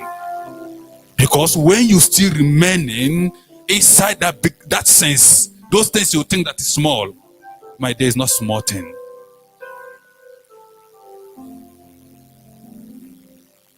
Can I tell you something? You know, many people, when they wear clothes to remain, they went to dustbin and put it there. Do you know, in the presence of God is a very big bad thing you do. Or when you eat food remain, there is never somewhere hunger is finishing. You can carry system, but because you know it doesn't have. Use system, say, in that day, make sure that food you want to throw away, go to him or her to eat. You are making a way for yourself. That cloth you are putting for those being, there is that cloth is for Christmas cloth for them. In my place, he had to throw away cloth because there's people who need that cloth. You look friends you know. You pray, you give them the cloth. The cloth, because Bible made up to know, when I was naked, you did not clothe me. When I'm hungry, it did not feed me. That person that beside you, you know every day is hungry. You know you can help him or her to eat. You know, some of time, somebody came to you, asked you, please, I'm dying for hunger. You say, God will provide. In the book of Acts, he said, walk without faith. Faith without work is death. When somebody asks you, I'm dying, what we do? Give them something first, give them something that day. Then before you pray for tomorrow or next tomorrow for rescue. God can never, in that time of man is not now. When God can make chicken fall, you begin to chop. You is the manna. I the manna of people of this time. Because if all those things we are thinking still remaining the way we think, somebody will walk on top of sea like Jesus Christ. But no matter the great power you have as a prophet or man of God, you can never walk on top of water. Have you seen it? Those who try was eaten by a crocodile. Let us show love. Let us show love to our neighbor. Let us show love to our friends. Let us show love to our church, both our members, so that we can be able to stand. When God look those things, what God will do, he protects you in the eyes and the hands of your enemy, because there is something you are doing for him. Because of that people you are helping, God knows that if this woman or this man die, these people will stay hungry and they are going to perish. But because of the help of this woman, this man, these people live until the time I have given to them. So let this person will live. Even the poison will never kill him. Even sickness will never kill him. Even disease will never touch him or her. Because there is something that coming from you. Valued.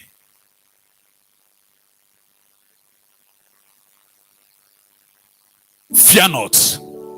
But if you live in the wicked way, wicked life, you will be fear. Wicked people always fear. Why I'm putting corona things is because of the command of the leader. Do you understand? But I say corona will never touch me. It will only kill for people who he see or people who disturbing us here. Maybe want to wipe them away and keep people of God alive. Those who disturbing us, who bringing problems in the, maybe they are the one going. Because I never see anyone, but anyone that gone, maybe check very well. Maybe disturbing village, disturbing the compound. God wants him to go rest first so that people continue walking and praising his name. So corona will never touch you because you are a children of God. You have things to do for God. You have good news to tell people about God. So we never touch you. Sickness will never touch you. As long as I stay 14 years, I never go to hospital, I never take medicine. You will never take medicine. You will eat poison like me, you will vomit them. You will eat poison like me, you will go to toilet and shit them. They will never have power on your life. If you believe, shout hallelujah. Faith work for you. When you believe, it work for you. Because I remember one man that somebody tell him about me, then we pray. Then I told the man some things, and the man said yes. We pray, we delivered. The man see wonderful God in the life of his servant. Now he agreed to give his life to Christ. I told the man, now go and bring that small God you have. Even I was there with the man removed wallet, removed the other one. I said, what is this? Say, this one I have it. When I go to work, it always be in my pocket so that nobody there can be against me. I said, keep it, keep it. You go inside the house, you bring the other one. You go to the front, you bring the other one, you bring them out. I look at it. He said, but this one, they say nobody touch. So you will not touch it. I said, what is this? He said, no, this is what I was believing. But today, I see your God is big God, so I want to follow you. But you say I should bring this one, then what do you want to do with it? I said, which one that he says is very powerful among of this one? He said, this one, this one, this one. I said, this one. I said, which one? I do see if I don't see that one. I said, this one. He said, ah! I heard it right there. I said, this is artificial. They are cheating you. I think they tell you to bring chicken. He said yes. Bring cow. He said yes. Bring goat. He said yes. To be powerful. He said yes. The man have eaten your money and they happy. He just life for you, give you something. I put fuel and I burn it. The man giving life to Christ. Since that time, he bring him friends that is like him, then give their life to Christ. A place called Munkutu in a Kalenji land. When you reach Nakuru, you go Munkutu. I don't know the place, but that is the name. When you go there, they give you milk. Milk. They give you milk. Every month they give you very fresh milk. They remove from cow. That is where this thing happened. Hallelujah. We destroy and terminated our power. Because I know that the man who did it just lied to them. They know her power. You have power more than them. If you know what God has put in for you in your life, you can never fear anything. You can never fear any winch. You can never fear even that your neighbor who claiming that he's strong. Have you seen a man, the way he died? You see him bury him. You see where they're burying that great man. You ask yourself a question. If this man has power, he's supposed to reach 150 or 100 years. But he died in a year, in the age of 60 something years to 70 years. Mean that there is no power in them. There's no power in the kingdom of darkness.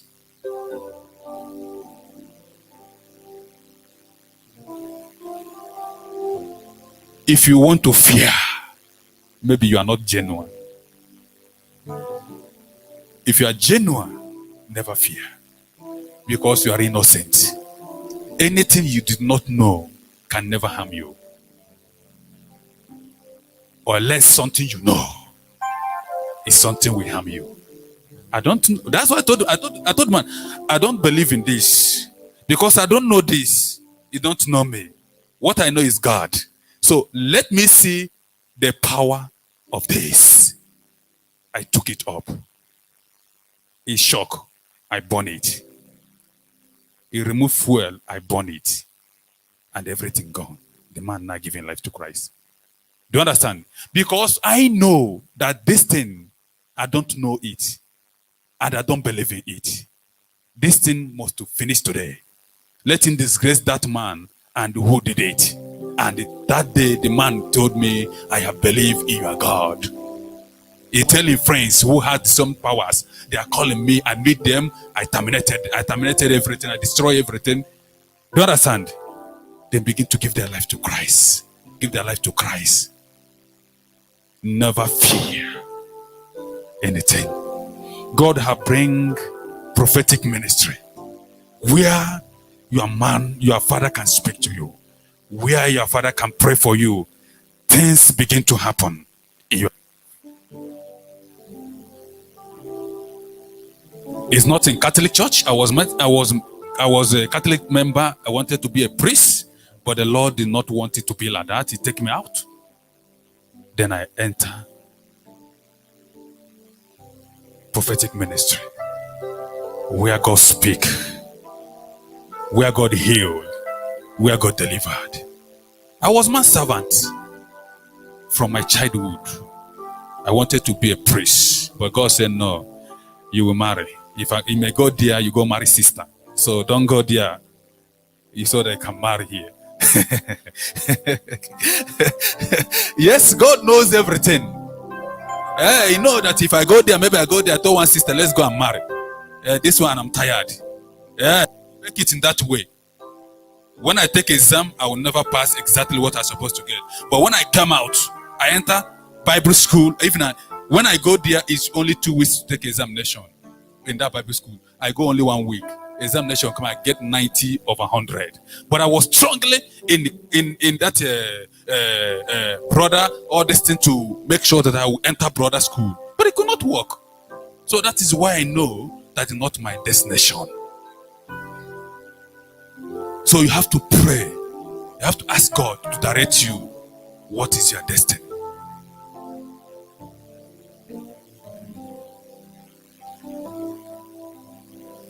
Gideon know that he is a destined child. Gideon know that he is the one going to deliver the family. Gideon know that he is the one the Lord speaking direct. It's going on in the village. That's why he make himself available to God. I'm telling you, it's not because of I am qualified to serve the Lord. It's not because of I'm qualified God to save my life. But Jehovah just qualified me to do this. The same way God will qualify you where you not qualified to be. God will qualify you to be there. In the mighty name of Jesus Christ. That work we are looking for many years ago. That promotion you are looking for many years ago. That rich husband you are looking for many years ago. Jehovah will supply you abundantly. In the mighty name of Jesus Christ.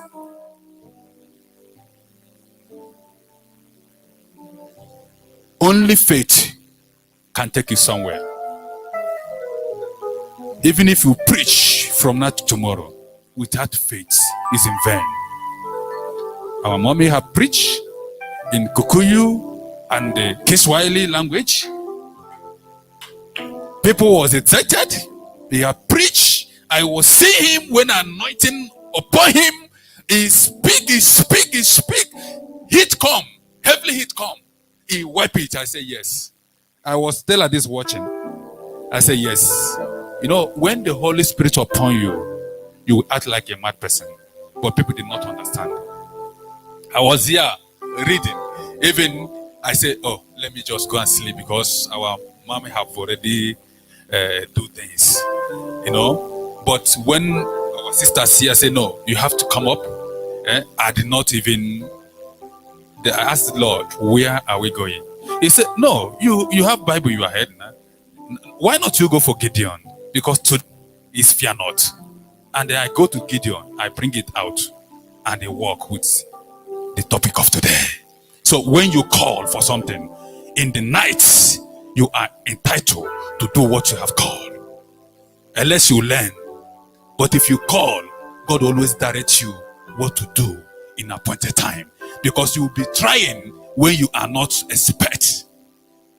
That is the time to know who you are. Like last virgin, I just came as I'm going.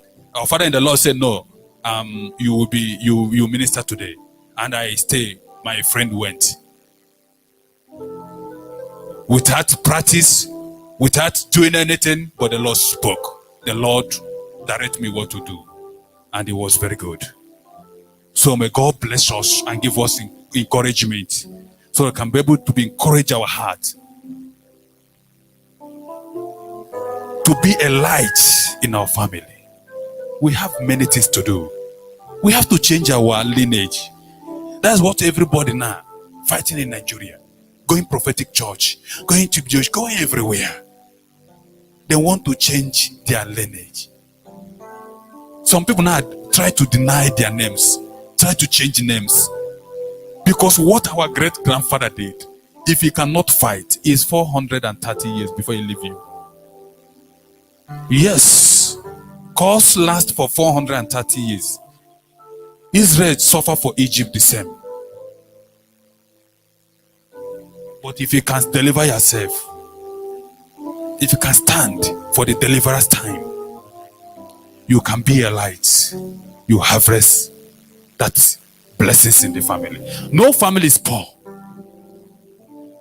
but because of what our great grandfathers and some people, their father inherited and continue putting more fire. So if you leave God, enter for witches or native doctors, now you are putting more fires in fire. It may work for sometimes, it quench. Now your children take over the problem. Let us change that lineage, that road they has followed, that trouble our life. Not fear not only. You will make a field where you stand to fight. If you want to fight a strong man, you have to squeeze him very well. Because if you give a small chance, it terminates you, it finishes you. If you want to enter in the strong house, make sure you enter with force. Don't enter with fear. It will finish you. So when you are standing as a fear not man or woman, you have to remember where to read in the Bible. You have to know some of the time I have to fast to fortify yourself, put more power in yourself. Last time I was telling people when I go to Katrani to fast for 72 hours, I tell them how I went there. I did not wash my face for 3 days, for 72 hours. I did not take shower. I did not wash my teeth. I did not eat. I did not pass even saliva in my throat. They asked me why I did not wash face, why I did not wash your mouth. I told them because that is the agreement I have made with my God. All those things I did is also in anything you believe. If you say you are eating ogali every day, maybe you like ogali too much, you say, God, I will never eat ogali for 1 month. It's a fasting for you. Because it will disturb you. Right? It will disturb you completely.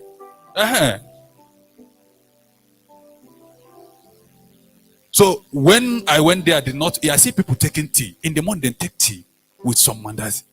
I asked the people there, what are these people doing? They say they are doing fasting. I said, they are doing fasting. They say, yes. They say, that's how we do it here in Kenya. I say, are you out of your sense? How can you take tea? I can take 2 cups of tea, my stomach will satisfy. What am I fasting again? Your pain is the fasting. That pain is that you are feeling, maybe hunger of water. That is the fasting you are doing. Now you are suffering yourself because of your problem. Now God will hear it. It's not when the water hungry, you take water. What are you fasting? He said, never take strong food. Mandazi is a strong food. So they was watching me. They said, no, they want to see this one. I stayed there. They was looking at me with somebody who go with me. He said, he want to do it like me. After following, they told me, I want to eat. I said, okay, take it this morning. Go buy tea, buy like other people enjoying. He started enjoying. He said, I want to be here to see how you finish this thing without taking water, without taking even saliva. You are pouring it out here. Let me see it. On the last day, he came back looking at me. So you still alive? I said, this is a small thing. When you want to fight, you can do it for even 100 and something hours. So that when you come out, you say, be healed. You see somebody stand up and walk. People say it's a charm. It's not a charm. When you read in the book of Matthew chapter 10, verses 1, it says, I have given you power and authority over unclean spirits. To do what? To terminate, to destroy them. Disease, to terminate them. Sickness, poisonous. All these things will never have power on you. That's why he said, I have given you power to step on top of a scorpion and the snake. And they will never hurt you. The power. Do you have the power? The power is with you. Bible says if you believe what Jesus did, you will do greater than Jesus. That's why when I see, we're in a demonstration of the holy powers, people begin to, they say, how these young people doing this thing? I told them, you are out of your sense because you did not read and did not make yourself available. That Holy Spirit upon you. That period, you are not the one walking. There's something working on you. When that thing finish, it disappear and you be weak. I have a spirit, I have encountered it many times. After you do everything, you get yourself, you are very weak. When that thing went, because you're the one doing it.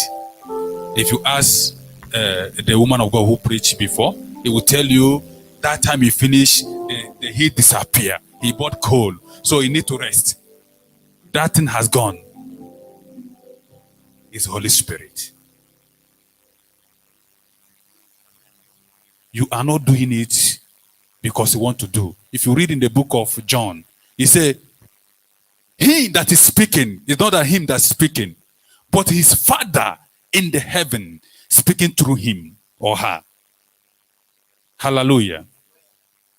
So you that we're going to challenge that nkpongpo, that small powers. Nkpongpo, small powers that's neighbor your houses. You will just finish them completely. God will be with you because you have already know the truth. You have already know the way to follow. Never fear.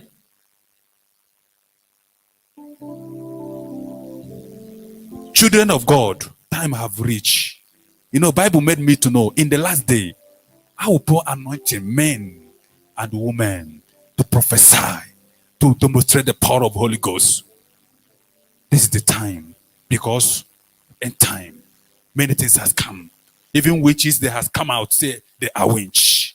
You go to internet, you see where they are putting many things. They are saying, come to our kingdom. They are not no more hiding it again. So they are showing us that you have to wake up. Have you seen them internet? Come and join us. We are great authors. We are great money. Bible made me to know gold and silver belong to God. Who created all these things is God. Who he pleased, he gave to. If prayer, if you destroy that thing that holding your blessings, automatically you reach. We never created to be, because we are the children of King. You can't tell me that Uru children is poor. Because we are the children of God. And our God is a rich, is a king. You are a prince and a princess. So why we are suffering today? There is a mistake we are doing in our life, even me. So we have to correct, so I can be able to achieve our blessings. And I know God will open our eyes tonight as we are going to rise up to pray. We are going to pray heavily prayer tonight. We are going to pray heavy prayer that we call the name of your village. You call the name of your neighbors, the place you know the attack coming from.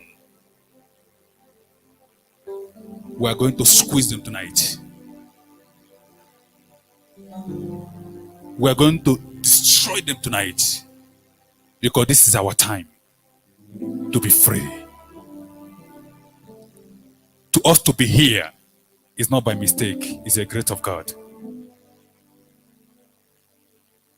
And I know someone must go today with testimony. Somebody's coming to give testimony after this meeting. And I believe we will surely come to pass. Let us be in our feet.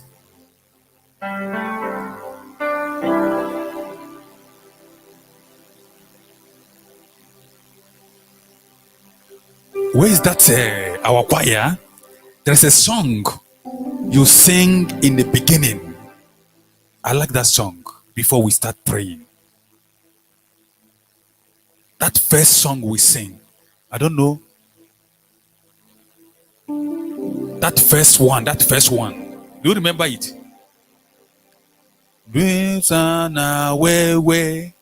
How do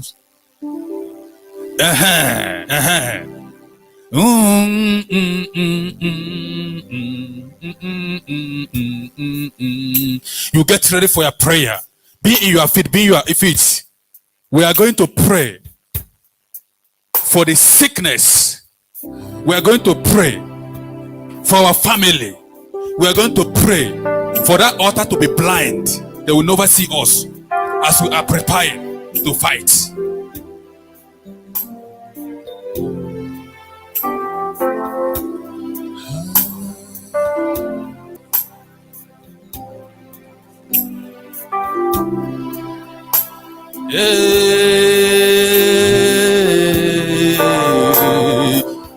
When the song is going on, the angel the Lord has prepared to me tonight, they have arrived. You start begin to pray when the song is going on. Begin to commit everything is your problem. In every church, there is angel God always signed to them to come and deliver. Deliver you, give you your blessings. Have you read there in the Bible? It's in the Bible. In the Bible, there is angels God always signed for church to come and take away their problem. He has his own servants. So our own he has given us, because this is a great church. So when the song is going, please pray. Pray. Pray for yourself. Pray. I'm praying for myself. Pray. Jesus. Let there be Holy Spirit in the house. Let God begin to touch his people.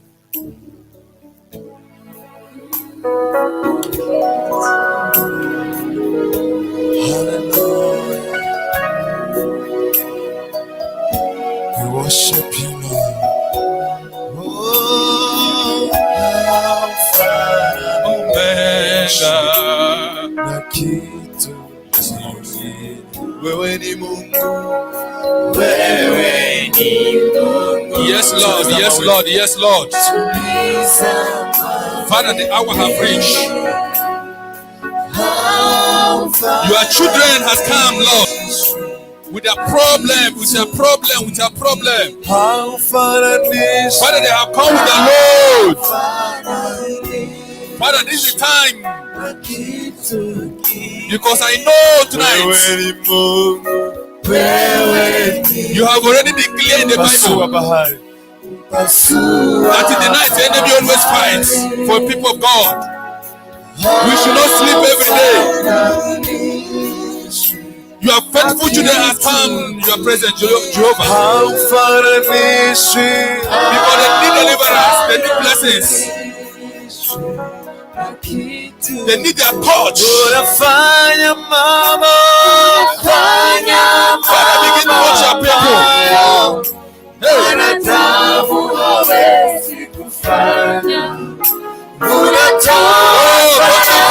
Touch your people.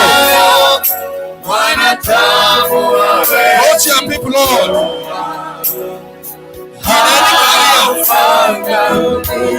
In any problem, Father, your children has come with different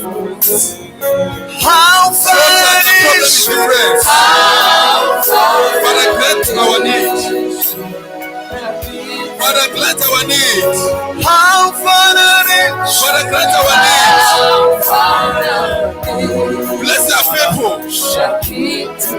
Make a new for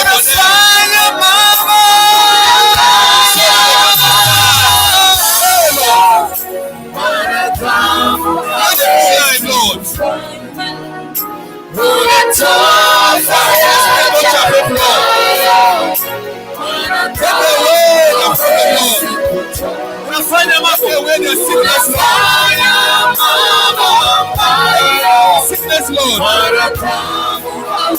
When their problem, Lord.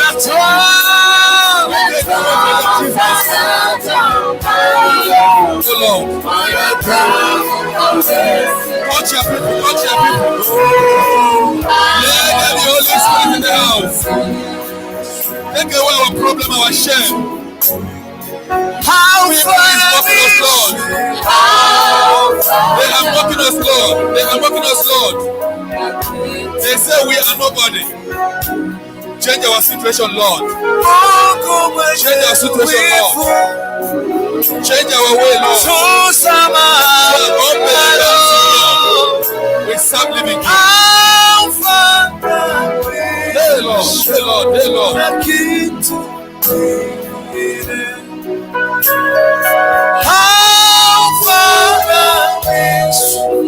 Lord, touch your people. Take away every shame.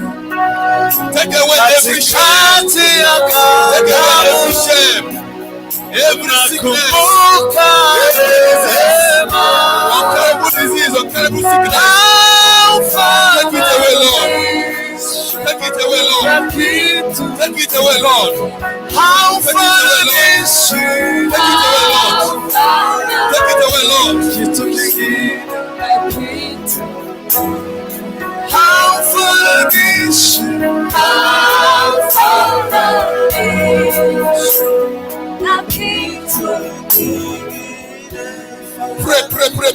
Pray. Begin to commit yourself into the hands of God. Say, Lord, visit me. That sickness, that disease, that enemy have afflicted you, let that disease come out from you. Begin to go where it's supposed to go. Your body is not for sickness. Your body not for disease. Your body not for sorrow, for sadness. Your body is for the glory of God. From today, your terrible disease, your terrible sickness will be terminated in this great altar. In the mighty name of Jesus Christ. Pray.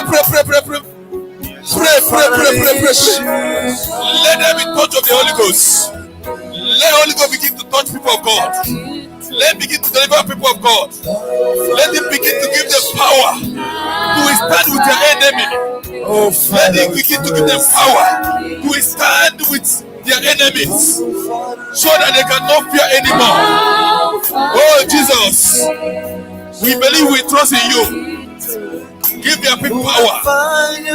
Give your people healing. Take away our shames. Take away our sorrows. Oh Lord. Thank you, Lord.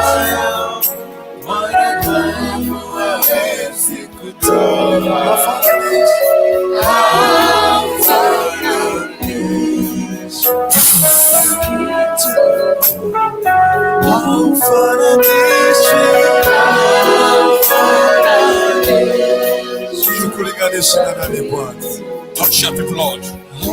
Heal your people, Lord. Deliver your people, Lord. Deliver your people, Lord. Let them be fruit of the Holy Ghost, Father. Touch your people, Lord. Heal your people. Deliver your people. Deliver your people, Lord. We don't have any other God. Only you, Jehovah, we have. We don't have any other God. Only you, Jehovah, we believe. We trust in you. We believe in you.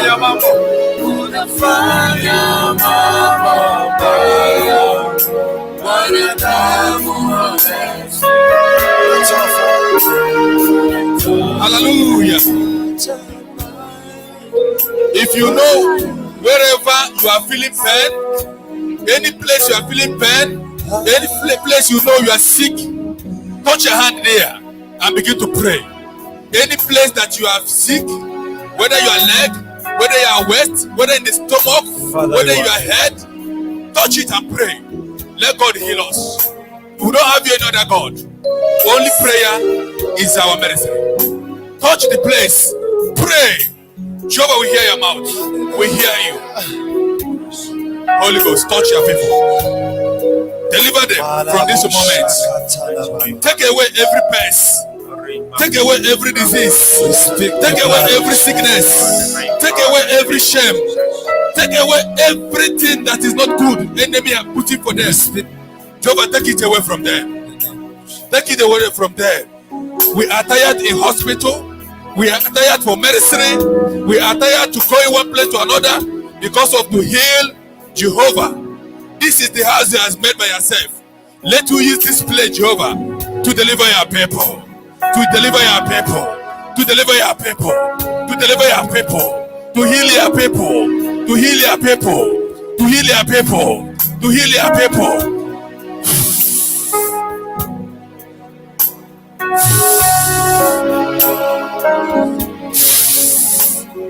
Healing, healing, healing everywhere.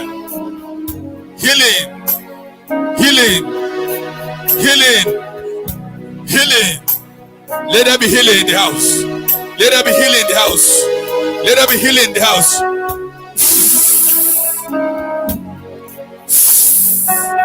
Let there be healing. Let there be healing. Let there be healing points. Let there be healings.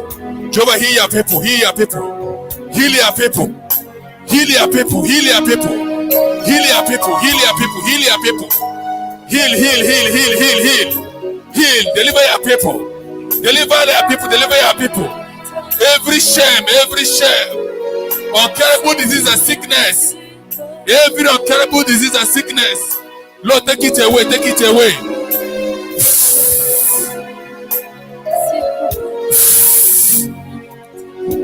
Let there be touch of the Holy Ghost. Anywhere you are feeling pain, touch it by yourself. Your faith will work for you. Your faith will work for you. Your faith will work for you tonight. Your faith will work for you tonight. That thing that is wasting time for many years ago, the hour have reached. You to sacrifice your night. You to sacrifice your time to be in the house of God by this time. It requires something. It requires gift from God. God will deliver someone tonight. Let there be deliverance in the house. Let there be deliverance in the house. In the mighty name of Jesus Christ. We pray this night. Let's commit our church ministry to the house of God. To go to send angels or winning souls. To go and win the souls. Because there's angels or win souls. When God send them, they will bring people inside the house of God. Let us pray of this ministry. to God to raise it from grass to grace. Now begin to pray, people of God. Father Lord, we pray tonight. Let this ministry be international ministry. Let this ministry grow. Let this ministry full of people. Father Lord, we need sheep. We don't need goats. Let there be sheep in the house of God. Let there be sheep in the house of God. Let there be sheep of God in the house of God. God, send the angels to draw the souls that lost outside there, to bring them, direct them into this place. Let them hear the word of God and repent. I saw that glory belong to you, Jehovah. Bless your ministry, Jehovah. Bless the woman of God and man of God in this house. Bless them, Lord. We can't do without you. Bless the woman of God and man of God in this house who are spreading the good news of you, Jehovah. Bless them. Never allow the anointing dry. Father, give them more anointing. Always train them in different way. But Jehovah, we're going to strengthen us. Jehovah, we're going to give us power to overcome it. In the mighty name of Jesus Christ. In the mighty name of Jesus Christ. Thank you, Lord. Thank you, Lord.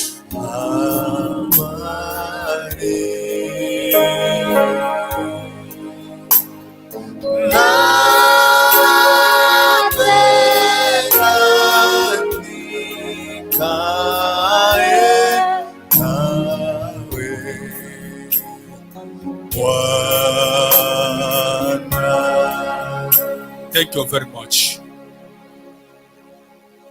Father, we thank you because you are a God. I know you have answered our prayer. You see, if my people can humble in the book of Chronicle, humble themselves, pray and go out for their wicked way, you will hear them. Father, we have prayed with breaking hearts. We have prayed because we understand the truth.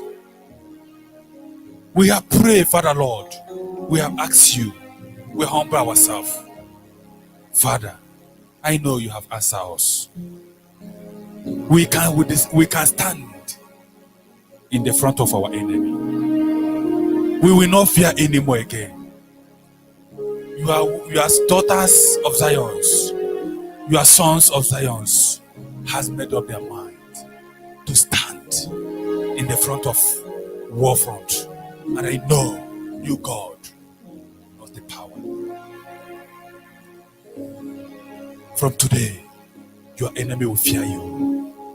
From today, that enemies, they will fear you. You are untouchable. You are untouchable.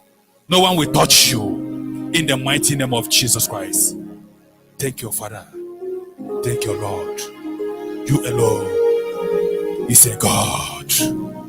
In the mighty name of Jesus Christ, we pray. Every situation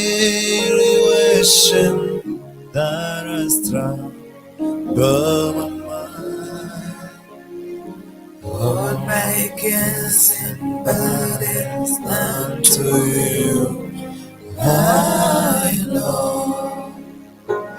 Let your living waters flow from my soul. Let your Holy Spirit. Let your Holy Spirit come and take control of every situation that has troubled my mind. All my cares and burdens unto you, my Lord. Jesus. Jesus. Jesus. Jesus.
Tunasema pokea sifa, pokea sifa na utukufu.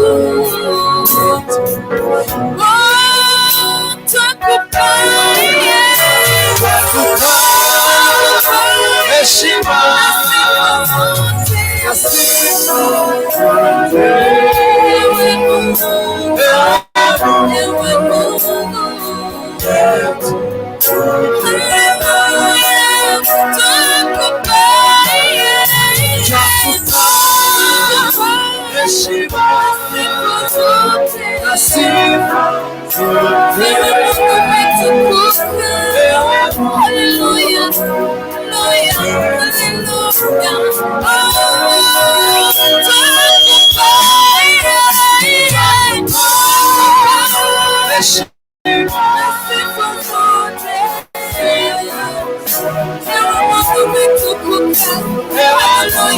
Asante Mungu, asante Mungu,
Lift up your hands and worship the Lord.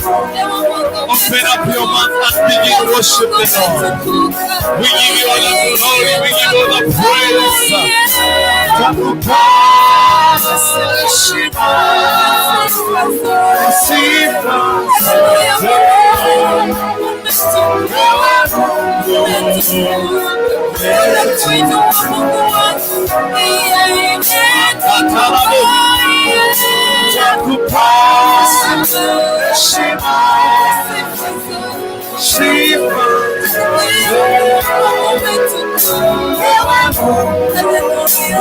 Hallelujah, Mungu wangu.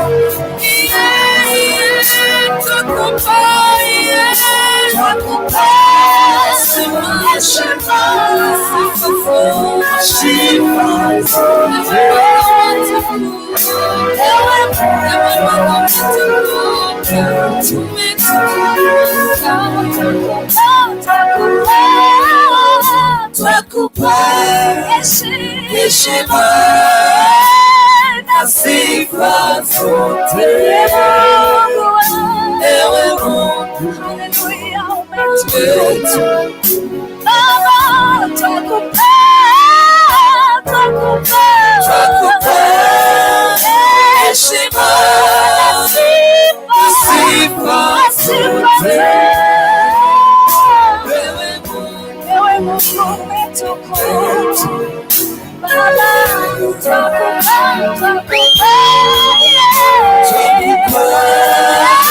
heshima na sifa zote, ewe Mungu umetukuka.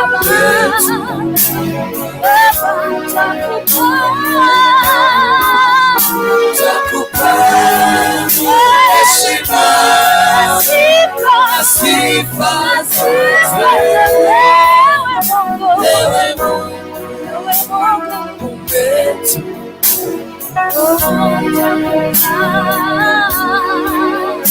Twakupa heshima na sifa zote, ewe Mfalme wetu.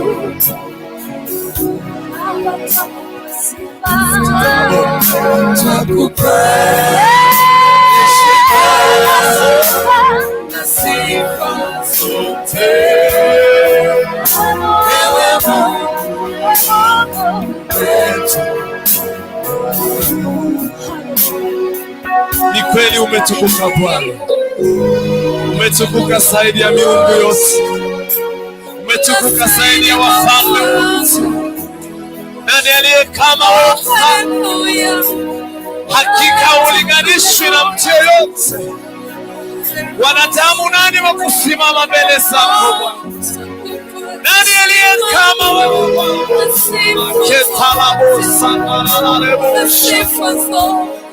We bow down at your feet, Jehovah Jesus. You never change. You are the same yesterday, today, and forever. Je dis, je t'adore, je te loue. Ce matin, que ton nom soit sanctifié, que ton nom soit glorifié, Lord. Yasilibo yanerelebo sekatalabo, yaniabobobo sekatalabo, shatalababo. Yes, Holy Spirit, there is a sweet anointing here. We hear you, sweet Holy Spirit of God. Move among us with your Holy Father. Hallelujah. Simekotalabosh.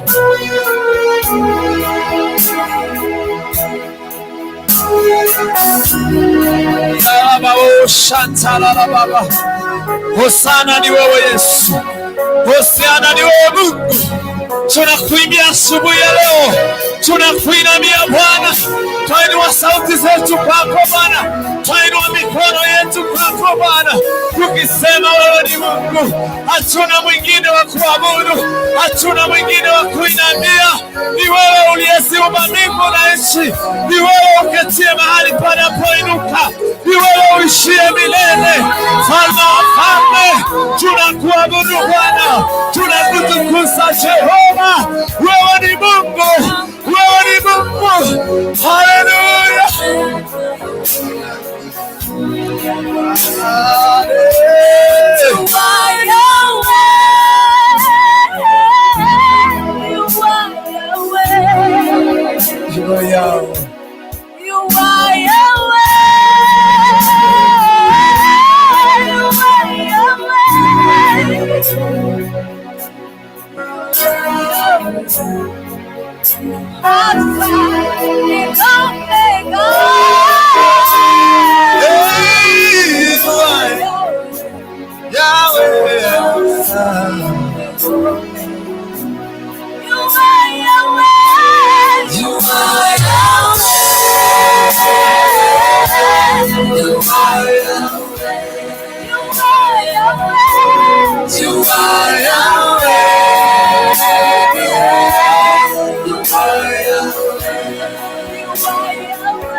God is here. You are Yahweh. You are Yahweh. We hear you, Lord. You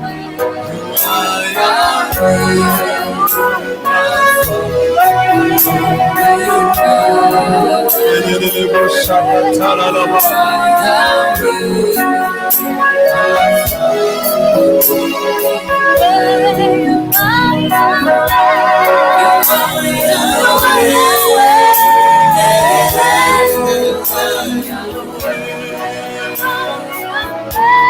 You are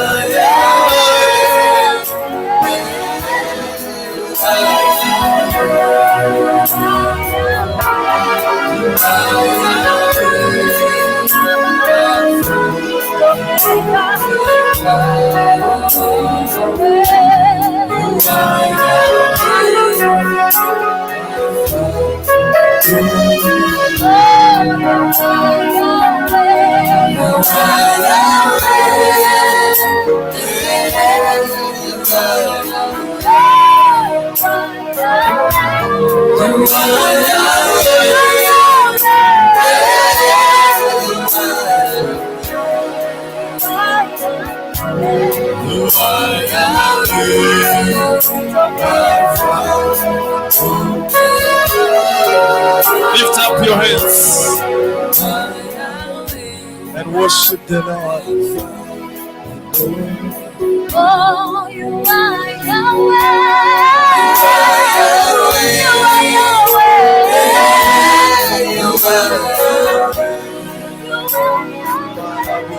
You are Yahweh. Yes, Lord. Yes, Lord. We cry to you, Father. Destiny changer. Miracle worker.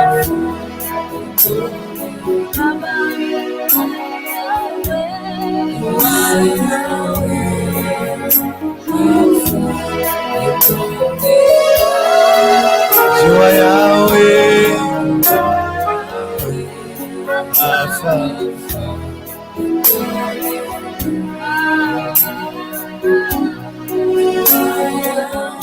In that mood of worshiping God,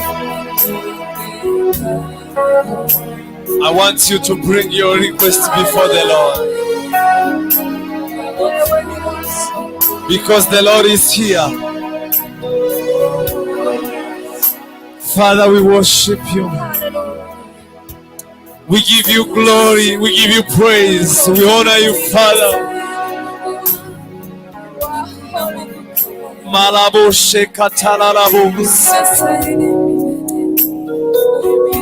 No one can be compared to you, Lord. Nothing can take your place.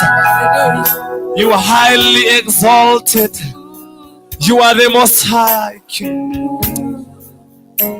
Oh, Osanzambe nangae. Osanzambe. Osanzambe. Osanzambe nanga.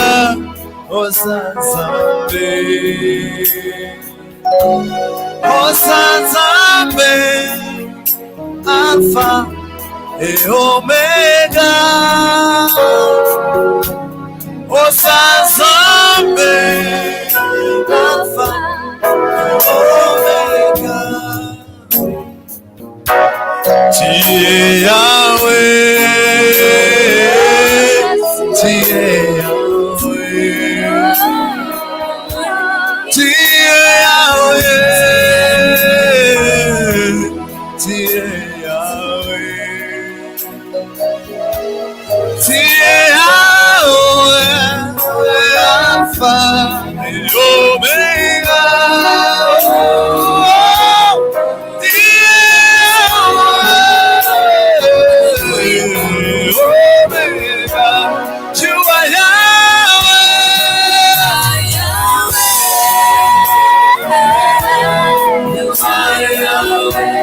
Your name is Yahweh. You are Yahweh. You are Yahweh. Oh, you are Yahweh. Alpha and Omega. Alpha and Omega. Alpha and Omega. You are Yahweh.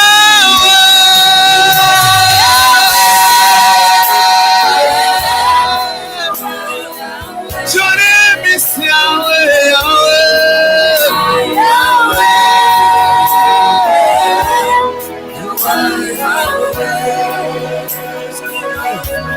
You are Yahweh.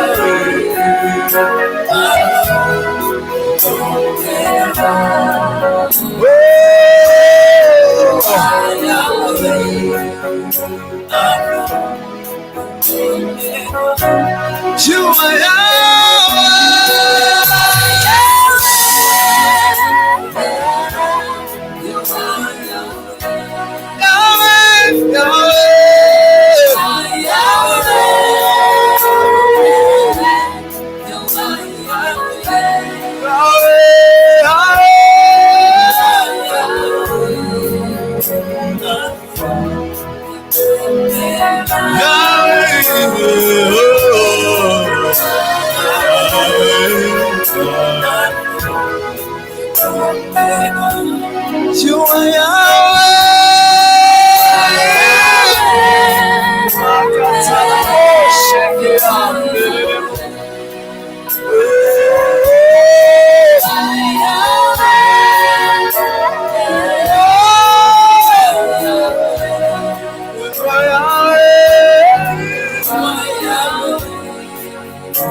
come and reign, Holy Spirit. We welcome you to come and reign. Oh, come and reign, Holy Spirit. We welcome you to come and reign. Come and reign. Holy Spirit. We welcome you. Welcome you to come and reign. Come and reign. Come and reign. Holy Spirit. We welcome you. Welcome you to come and reign. Come and reign, Holy Spirit. We welcome you to come and reign.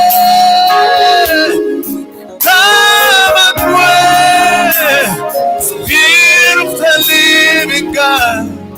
Oh, we welcome you to come and reign. Come and reign. Come and reign, Holy Spirit. We welcome you. We welcome you to come and reign. Come and reign, Holy Spirit. To welcome you to come and reign. Come and reign. Come and reign, Holy Spirit. To welcome you to come and reign. Tawala, tawala, tawala.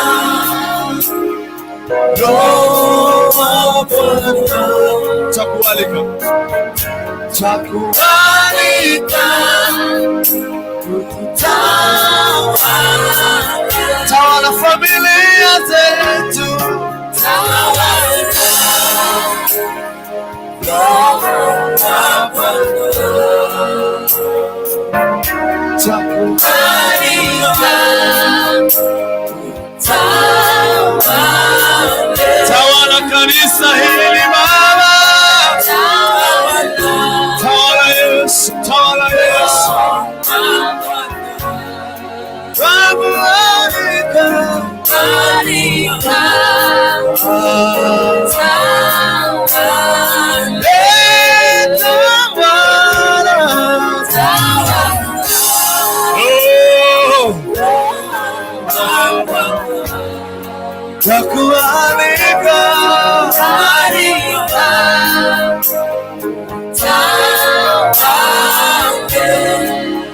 Unaweza kuinua mikono yako tunapomwabudu Bwana.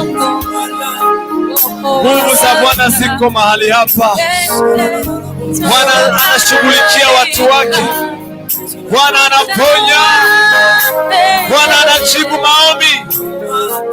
Bwana anapanguza machozi ya watu wake. Tazama, ameona kilio cha watoto wake. Tazama, amesikia dua ya watoto wake asubuhi ya leo. Amekuja kuokoe. Yuko mahali hapa kuokoe. Yupo mahali hapa kuinue.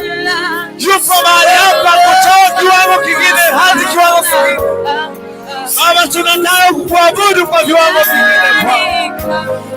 Baba, roho yangu ya kutamani kama vile ayala sawana atamanivyo maji jangwani, hivyo nafsi yangu ya kungoja. Nafsi yangu ya kungoja Bwana. Nafsi yangu ya kungoja Bwana. Nafsi yangu ya kungoja siku ya leo. Nafsi yangu ya kungoja kama vile mlinzi angojavyo asubuhi. Kama vile walinzi wangojavyo asubuhi. Bwana, tunakungoja katika rumu hii Bwana. Bwana, tutakungoja mahali hapa asubuhi Bwana, nena nasi asubuhi hii Bwana. Macho yetu yamefunguka ili kuona kazi ya mikono yako Bwana. Masikio yetu yako tayari kusikiza kutoka kwako. Roho zetu zimekufungukia Bwana. Tumenyenyekea Bwana. Sema nasi Bwana. Sema nasi Bwana. Sema nasi Bwana. Zungumza nasi Bwana. Nena nasi Bwana. Nena na watoto wako Bwana. Oh Bwana, tunanyenyekea. Tunanyenyekea Bwana. Tunatulia chini ya nyayo zako Bwana. Utukufu ni wako Bwana. Hatuguzi utukufu wako Bwana. Jina lako libarikiwe. Jina lako liinuliwe. Tenda miujiza Bwana. Usiache saa ipite bila kutenda miujiza. Nani wa kulinganisha nawe Bwana? Haleluya.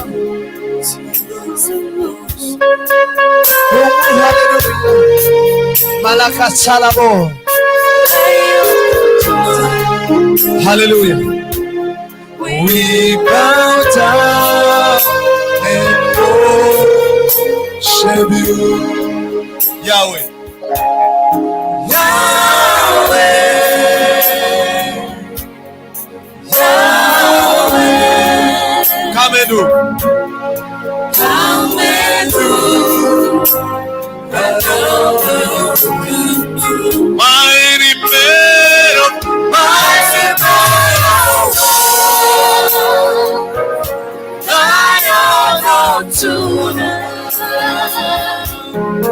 We bow down and worship you, Yahweh, Yahweh, Yahweh. Come and do.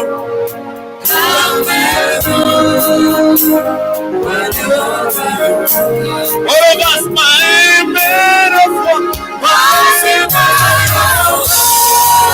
Lion of Judah, Lion of Judah,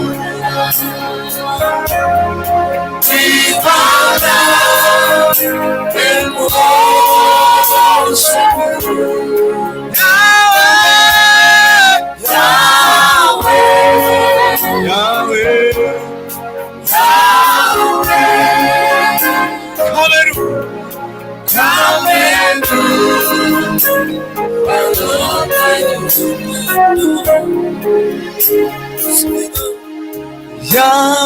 Yahweh,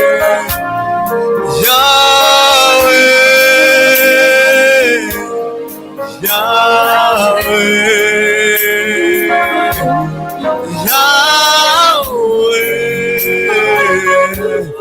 Yahweh, Yahweh, come and do what only you can do.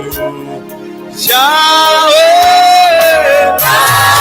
Yahweh.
Come into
there is a stillness of God.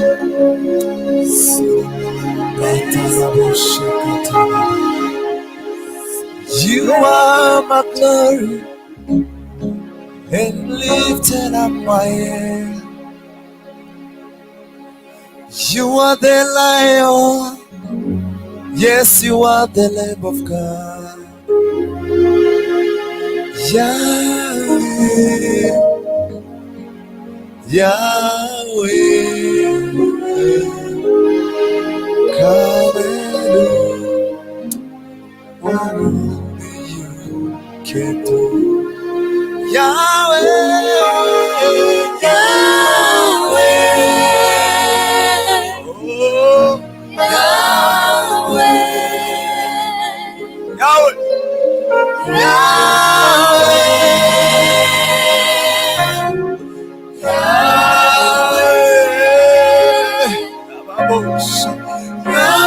my Father, my God, Yahweh, Shaddai, come and do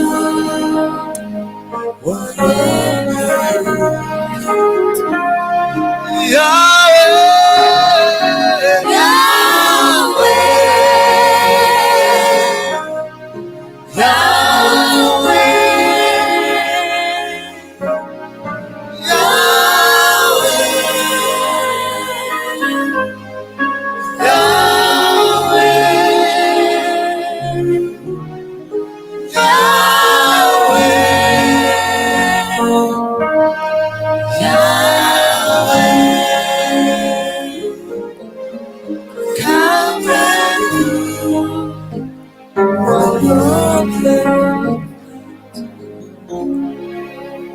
na ijulikane wewe ni Mungu,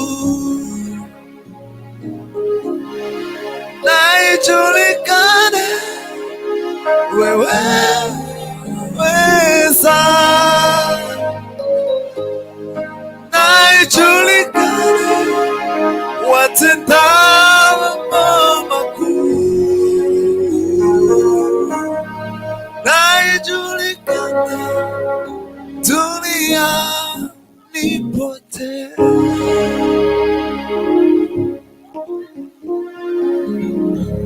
ijulikane Bwana.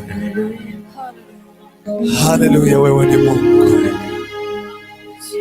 Na ijulikane wewe ni Mungu. Na ijulikane wewe waweza. Matalabush. Na ijulikane watenda mambo makuu. Na ijulikane duniani pote. Na ijulikane asubuhi ya leo. Na ijulikane wewe ni Mungu. Na ijulikane. Na ijulikane wewe waweza.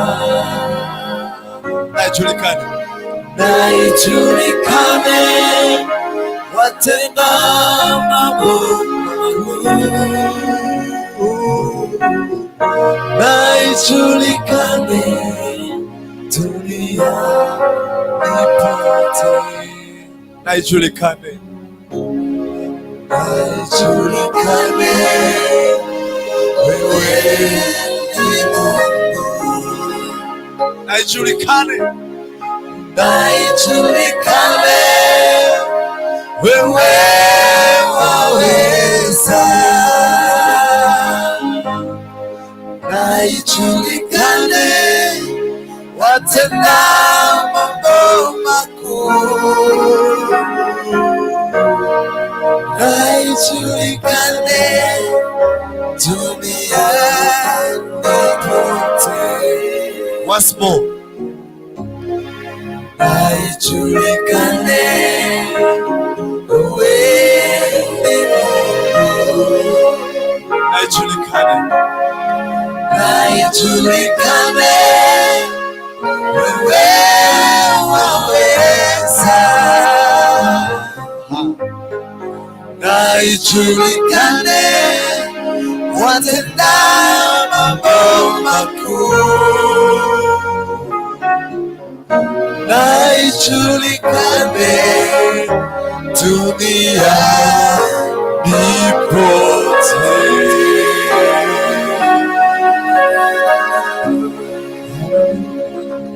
Ijulikane ya kwamba wewe ni Mungu. Hallelujah. We worship you, Lord. Thank you, We exalt your name on high. Thank you because you have been faithful unto us. Thank you because you have been good to us. Thank you because you gave us good beginning. Thank you because you have given us great end. We worship you. We have seen your power. We have seen your greatness. Thank you because you have blessed us. Thank you because you have heard our prayers. Wacha na ikajulikane ya kwamba wewe ni Mungu. Wacha ikajulikane ya kwamba unatenda makuu kwa utukufu wa jina lako. Asante ni kwa sababu ya kibali. Asante ni kwa sababu ya neema. Asante ni kwa sababu umetushika na mkono wako. Asante ni kwa sababu umetutenda mema. Jina lako litukuzwe. Jina lako liinuliwe. Asante ni kwa sababu uko pamoja nasi. Asante ni kwa sababu utaendelea kuwa pamoja nasi. Asante ni kwa sababu uwepo wako utaendelea kuwa ndani yetu na katikati yetu. Mfalme, tunakupenda Bwana, tunakupenda Emmanuel. Tunasema ni asante, tunasema ni asante. Never leave us, O God. Never forsake us, O God. Ulitumba na ili tuweze kukuabudu. Tunasema ni asante, tunasema ni asante, tunasema ni asante, tunasema ni asante, tunasema ni asante, tunasema ni asante. Ni kwa sababu sio kwa nguvu zetu, sio kwa uweza wetu, bali ni kwa Roho wako Mtakatifu. Asante Bwana, asante Bwana. Pokea sifa na utukufu katika jina na damu ya Yesu Kristo tumeomba na kushukuru. Mtazamaji wetu, mpaka Friday ijayo tunawaacha na imani ya Bwana na iwe nanyi leo na hata milele. God bless you all. Amen. Amen. Amen. You are the King of Zion. Hallelujah. Hallelujah.